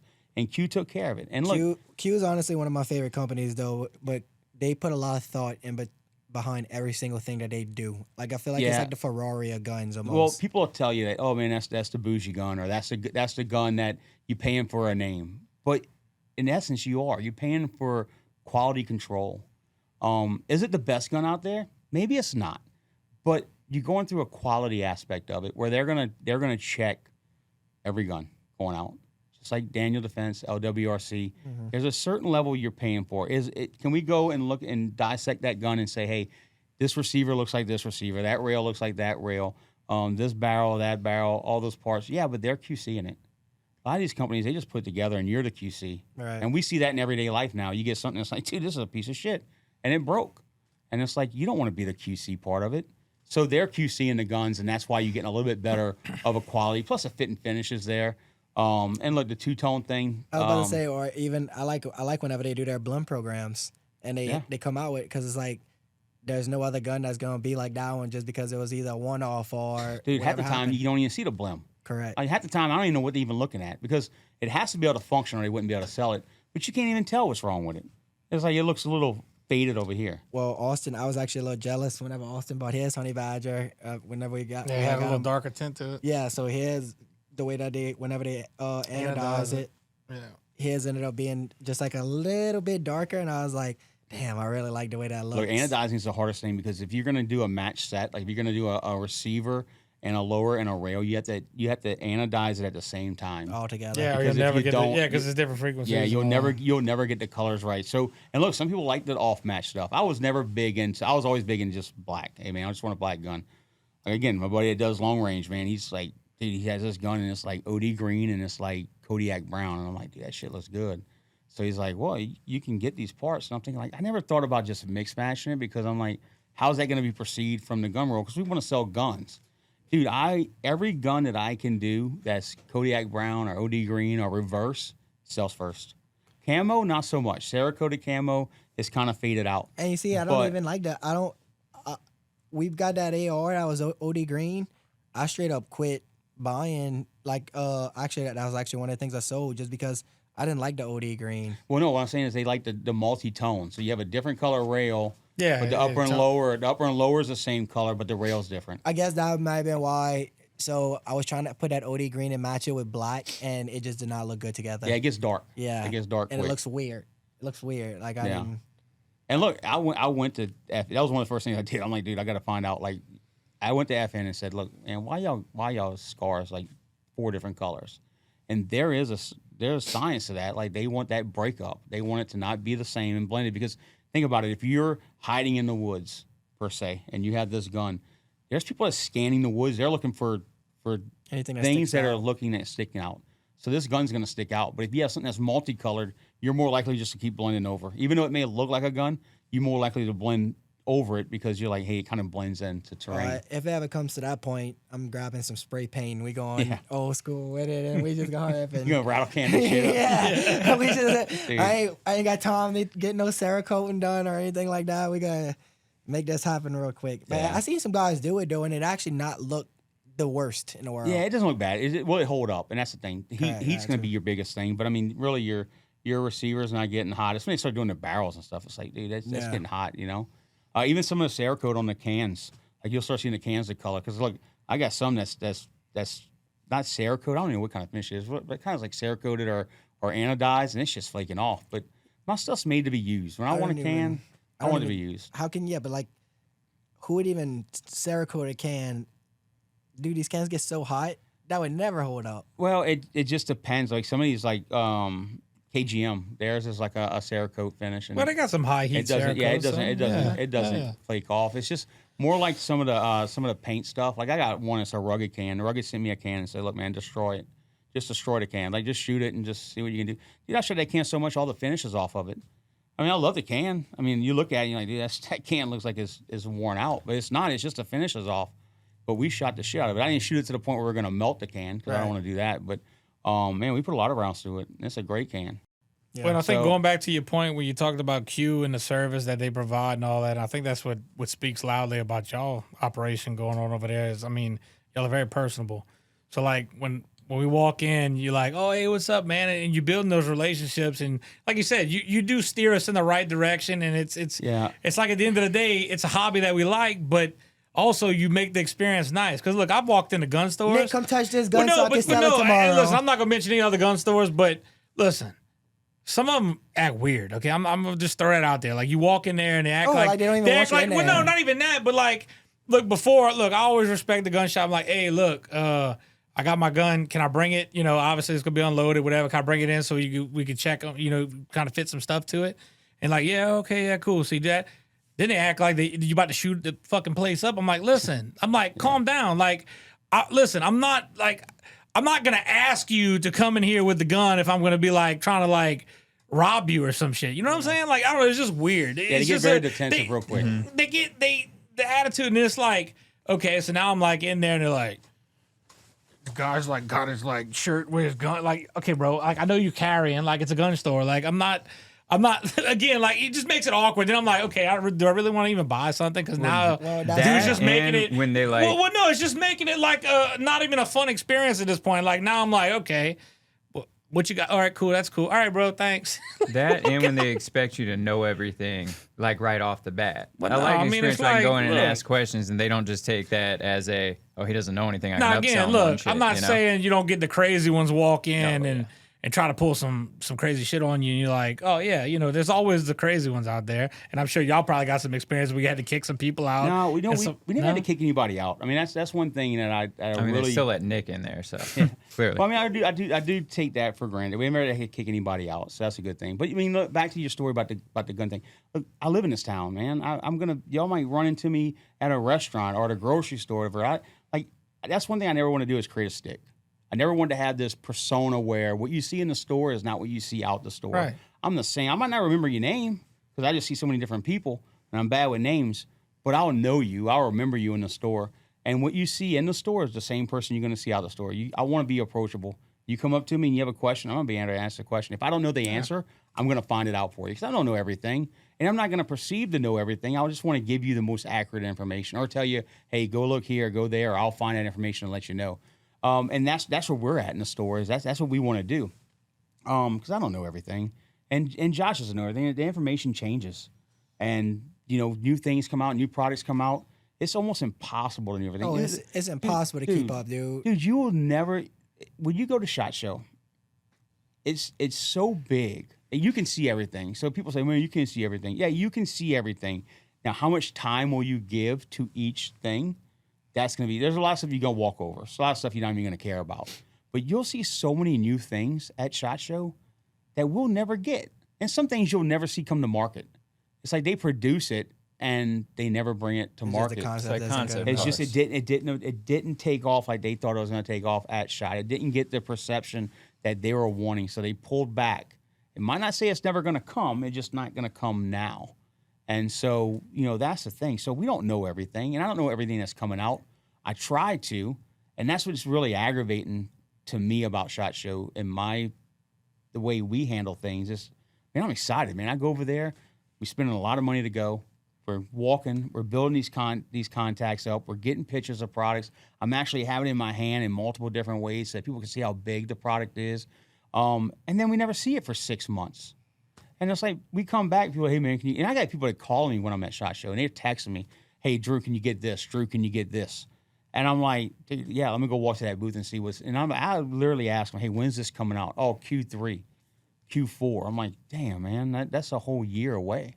Why even show that product? Dude, Hollison did that with their thermal. I hate. Well, Dude, I don't hate it. I don't hate it. No. They did it. They did show it like a full year out. 2 years. Yeah, it was something crazy. But Yeah, but you I think will they do that on purpose, like to build they build up? build No, they that- had some issues. They had some issues with the battery, I think. I thought they were trying to like build up the hype a little bit, but I really do like what they're doing because they are making affordable. They're bringing affordable thermals to your everyday Yeah, civilians. but dude, man, you got a certain amount of time to like hit and bring it out, to not lose that interest. And what happens is you got people like really wanting this product, and then you don't come out with it for a year, and you keep stringing them along. Like when you tell me it's going to come out as a new product, I'm expecting when I go to SHOT Show and I say, hey, this is the new product coming out, and I tell everybody about it. Like when I get home, I'm ready to place orders. What was it? It was the DX8 or something like that.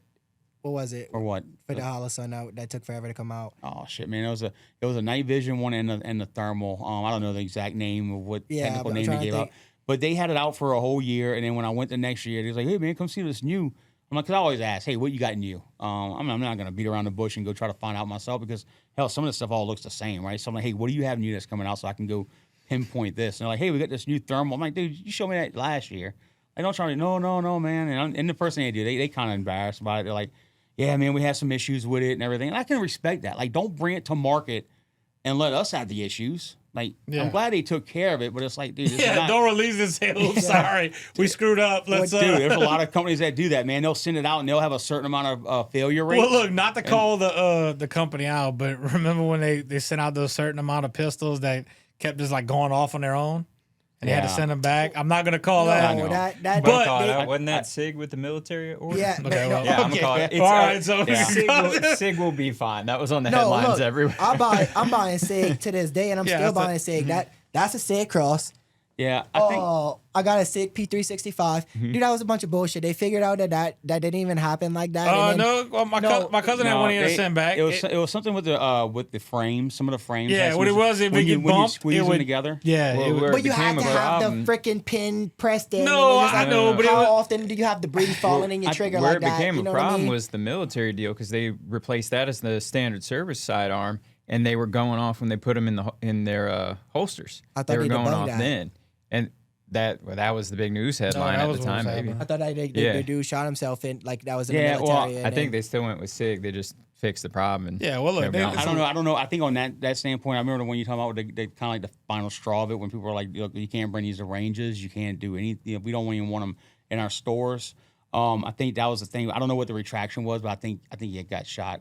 I don't know. I think I remember reading somewhere, which hell, you don't even know what's true no more. Right. But I think he got shot by somebody or somebody was in his place. I don't think it went because it shot him. Like when he put his gun down, I think he put it facing him.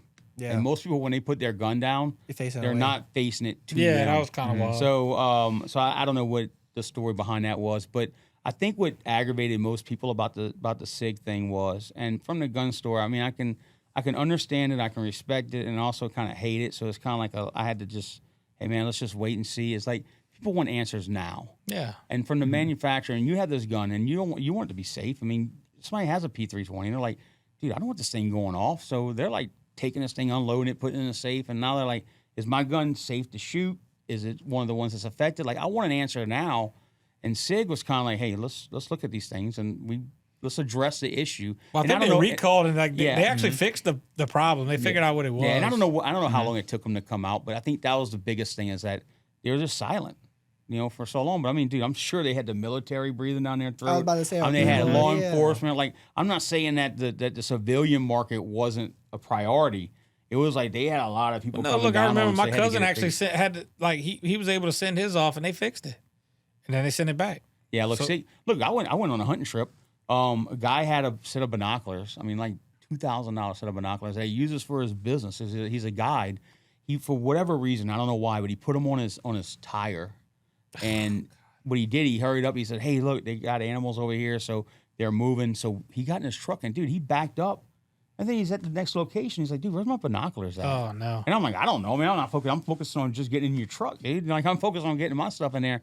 We went back to location, dude. He backed up over him with a 2500, and I'm like, and he dude's like, dude's freaking out. Like, and I can understand that, man. I was like, look, dude, I got connections at SIG that I could probably pick up the phone and like just call them. Like I know people over there that I could put you in. They might not do anything. They might, dude. SIG, like I got in customer service. I did the talking, and I was like, look, man, this guy does this for a business, and told him everything that went on. I mean, I didn't sugarcoat it and say, hey, it just dropped. I said, dude, he rolled over them, and they're cracked.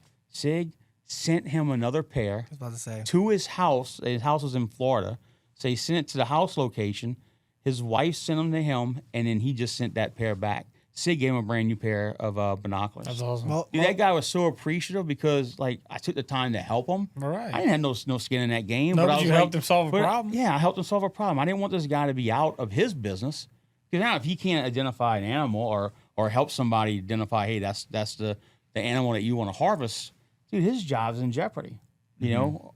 So a lot of those companies too, though, I've heard really good stories, really about any gun companies or things that have to do with the guns. I had a buddy who had a Pulsar thermal, and for some reason, this is like a 10-year-old thermal. He had it just like in whatever mode that for some reason the shutter never had to click down. Mm-hmm. And he switched the mode after like 10 years because he realized that they had like a different mode where it auto shuts off or something like that. And he said the shutter closed and then it wouldn't want to open back up Oh, damn. or something like that. And he said Pulsar, like he called him, told him what was happening. They said send it in. He sent it in and they ended up sending him a brand new. Well, dude, it's all electronics. They probably just did a reflash on it. That's what I was about. Yeah. And just did like a basically like a reboot. Look, they know things. Thermals are, that's the thing that's new to us. I mean, look, I never want to get into that game because I was like, man, when I wanted to get into stuff, it was like night vision, right? And then you get in like Gen 1 stuff. The military's using like Gen 4 stuff already. So you're like, it's all pixelated and shit. Like, I can't see anything. My eyes are shit. This binoculars look like crap. And it looks cool because it's green and everything like we see in video games. But I'm like, man, I don't know. And then I'm like, I'm going to make a decision later. By the time you go make a decision, like Gen 3's out. And it's like, dude, like this Gen 1 shit don't cost anything. Gen 3's like $8,000. And it's like, dude, really? And so when thermal came out, like that changed the whole game because you're not hiding from thermal. And the prices came out really competitive. I mean, you have some high-end stuff. And what I figure that you're paying for the high-end stuff is that this stuff changes like TVs. Like you go buy a TV today and like 2 months later, your TV's obsolete. It's like the new model came out.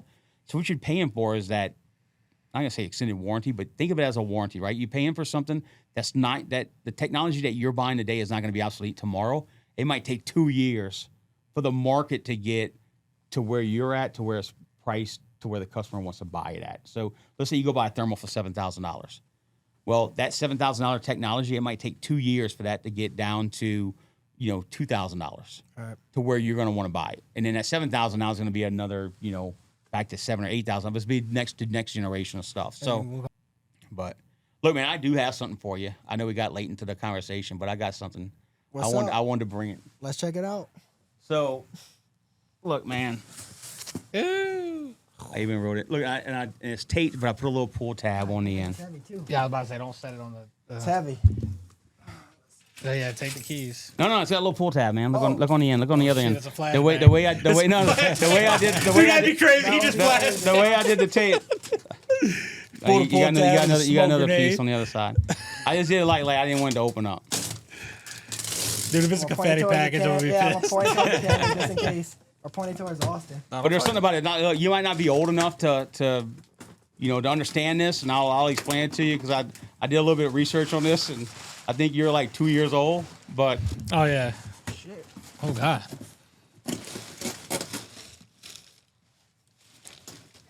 Let me see. open it up, man. It's got a Unzip zipper it. on the back. Is that a belt? It's about What's it say? World Heavyweight Wrestling. Now look, that's NWO, man. So that's the Wolfpack. Nick, I've only seen you a couple of times run solo. Normally you in a pack, man. And you can't have the Wolfpack without having your belt, bro. Bro, his next workout video is gonna have that on. He's got no you know shirt it. on. This thing is actually pretty legit. Oh my god. Yeah, it's legit, man. Hell I'm yeah. not gonna give you something that's not legit. Dude, we're hanging that up on the wall. Dude. Good thing So we look, got those to give you shelves in a now. little you're 2 years old when this came out. But when I was a kid, man, wrestling was like big, man. I was in the We went to wrestling shows. I was one of the first. Yeah. Like the events that I went to, like a big event. His next Toby so look, I was a kid, man. I loved wrestling, dude. I'm trying to think of where we can even put this. See, I was a little bit older when this came out, but man, that was when Hulk Hogan went kind of dark, I guess you would say, right? He went Hollywood Hogan, and that's when the NWO came out. Well, they factioned off and went to the Wolfpack, and so I'm like, dude, man, I was like, the Wolfpack, the Wolf Den. That's perfect. So you got a lot of places you can bring no, that. we're man. hanging it up. Well, I was thinking when I Oh, told Josh about it today, I'm like, dude, next golf tournament we have, I'm gonna see Nick with this thing wrapped around his neck, or he's having it on his belt. He's gonna walk out. Nick's but- gonna be like, that's my belt when I eat my beef stew. it would be funny. It would be funny if we like bring it out or something and use it for videos and be like, I don't know. I could already imagine us like, whoever beats us today in this golf tournament has a chance to win the belt for a day or something. I don't know. Shit, dude, you better eat your Wheaties, bro. I need to go start playing some golf. No, but I got a couple questions. That just, Nah, Kinda- dude, thank yeah, you for that. yeah, Yeah, no absolutely, problem, bro. man. That, Thanks so that is much. fantastic. That's actually it's actually No, I know. bad. That's, Like 45 minutes over. that's all right. I got a couple questions. It's gonna be some good short questions. Is this real diamonds? Nah, man, I don't think so. All right, go ahead. Well, no, just to kind of wrap it up a little bit, get back to the, so, where do you see Choppa Tactical in the next 5 years? So Choppa Tactical is going to keep going in the direction that it's going in. I see it staying as a niche. I'm never going to go into the weeds, and I'm not trying to compete with everybody out there. Like, I want to stay true to myself and stay true to being a customer service oriented company. And with that is staying the size it is. I had ambitions on putting a range out there. I have a lot next door. I was going to do that, but man, it's a lot going into the range. So I'm going to focus on where Choppa's going right now, and that's being customer oriented. Right now, my focus this year is silencers. I want to put a silencer in everybody's hands. I mean, Nice. We've been an elite dealer ever since we've been with silencer shops. So, and that's selling over a certain quota of suppressors every year. So I want to stay on that task. Silencers, I think, is where people are going to start outfitting their guns. I mean, look, eventually you'll have enough guns. I know we always talk about that and joke around, but eventually you'll be like, man, I can't buy another gun. My wife's going to kill me if I buy another gun. But if I outfit this one and get it where I want it to be, she's going to be okay with that aspect. So, and then people in general are going to be like, hey, I want to put a silencer. So I want to focus on silencers. I want to focus on getting people filling those niches, not just selling them a gun, but hey, what fits your need? Let's stay customer oriented. Let's keep that. Let's keep that customer experience. So there's gonna be people that's gonna hate us, people that's not gonna like us, and that's just part of business. But I want to be here for everybody, and I want to be able to be that knowledge-driven company, and that's what I want to keep that focus going. Okay, on that Choppa. was a good one. Last question. Yes. Everybody bases their life off of the goals and achievements that they can achieve, but everybody's definition of success is always different. What is your definition of success? So look, we can always base it off of money or finances, but really my definition of success is being able to do anything I want to do at any time and not have constraints. I know it is derived off of money, but man, I want to be able to if I want to take off today because my daughter has a day off of school, I want to be able to take off and not have the repercussions of, man, you took off and everything's gonna go to hell in a handbasket. So my definition of success is putting the right people in the right places, giving them the tools they need to be able to make those decisions that they have to make, that they don't have to rely 100% on me to be able to be there to make those decisions, and get some of the daily stress of life to where I can just relax. Because I bleed this company 24/7, and this is just one of the companies. Yeah. I got another company that takes another fraction of my time. So I'm basically like double dipping time. And if I'm not double dipping time, I'm giving 100% to this one, but I'm neglecting this one. So if I can have the right people in the right places to take over some of that load to where I can just enjoy myself for just 15 minutes. Just give me a day or give me a week. Yeah. It doesn't take me long, man. You give me a week, I'm going to reboot. I'm going to come back. You can ask Josh, man. When I come back from a vacation or a trip, dude, it's like I'm shot out of a cannon. Like I'm ready to go conquer the world because I just had a chance just to reboot. And that was the hardest thing for me is not letting go. Like just always thinking about it. Because, man, the problems don't stop or the answers don't stop or the bills or this or that. Like nothing stops. But if I can just for 1 week or 1 day just get the stress off of me, that's success. Yeah, well said. Success is not all about money. But, man, you got to have money to have freedom. So, having money is not a dirty word. No, it's a balance. Well, I like how you explained it, though, because, like, a lot of people, they just think, oh, I'm going to have a business and I'm going to make all this money and I'm going to do this and I'm going to do that. And they don't think about that side of it where the sleepless nights, the not knowing if something is going to get paid or if you can have something coming in to get paid, make it get paid. Just to get to your company to where it's at. Yeah, right look, now. man, there's times I've taken a day off and, dude, I paid for it for 3 days. For 3 days, it was like just things were just compounding that I had to take care of. And it wasn't like bad things. It was just things that needed to be taken care of. And I was like, man, I paid for that 1 day, cost me 3. So I'm like, man, maybe I shouldn't have took the day off. But it was just a balance of finding that. It took me a long time, man. My daughter's 10, and man, a lot of things I was missing because I just couldn't detach myself from a vacation. I could go on a vacation, and I'm looking at pictures like, oh, I remember doing that. I remember doing this. But I didn't live the moment. And that's the thing that I think that is success, living the moment that we're in. dude, not every day is guaranteed. I don't know what's going to happen tomorrow. I don't know what's going to happen in 10 minutes from here. But I know right now in this moment, you got my full attention. Like, I'm focused.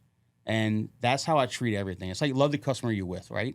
It's so easy at the phone to ring, and you pick up the phone, and you're like, you just got your attention, but yet I'm not focused on you guys. Right. And that's what I learned in sales. It's like, man, leave all those distractions away. Like, focus on this guy.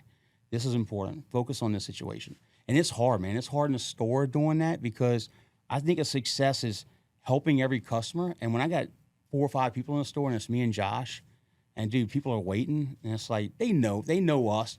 And if they don't know us, they're kind of like hearing how we talk. And we try to bring people into the conversation. Sometimes people have the same, questions.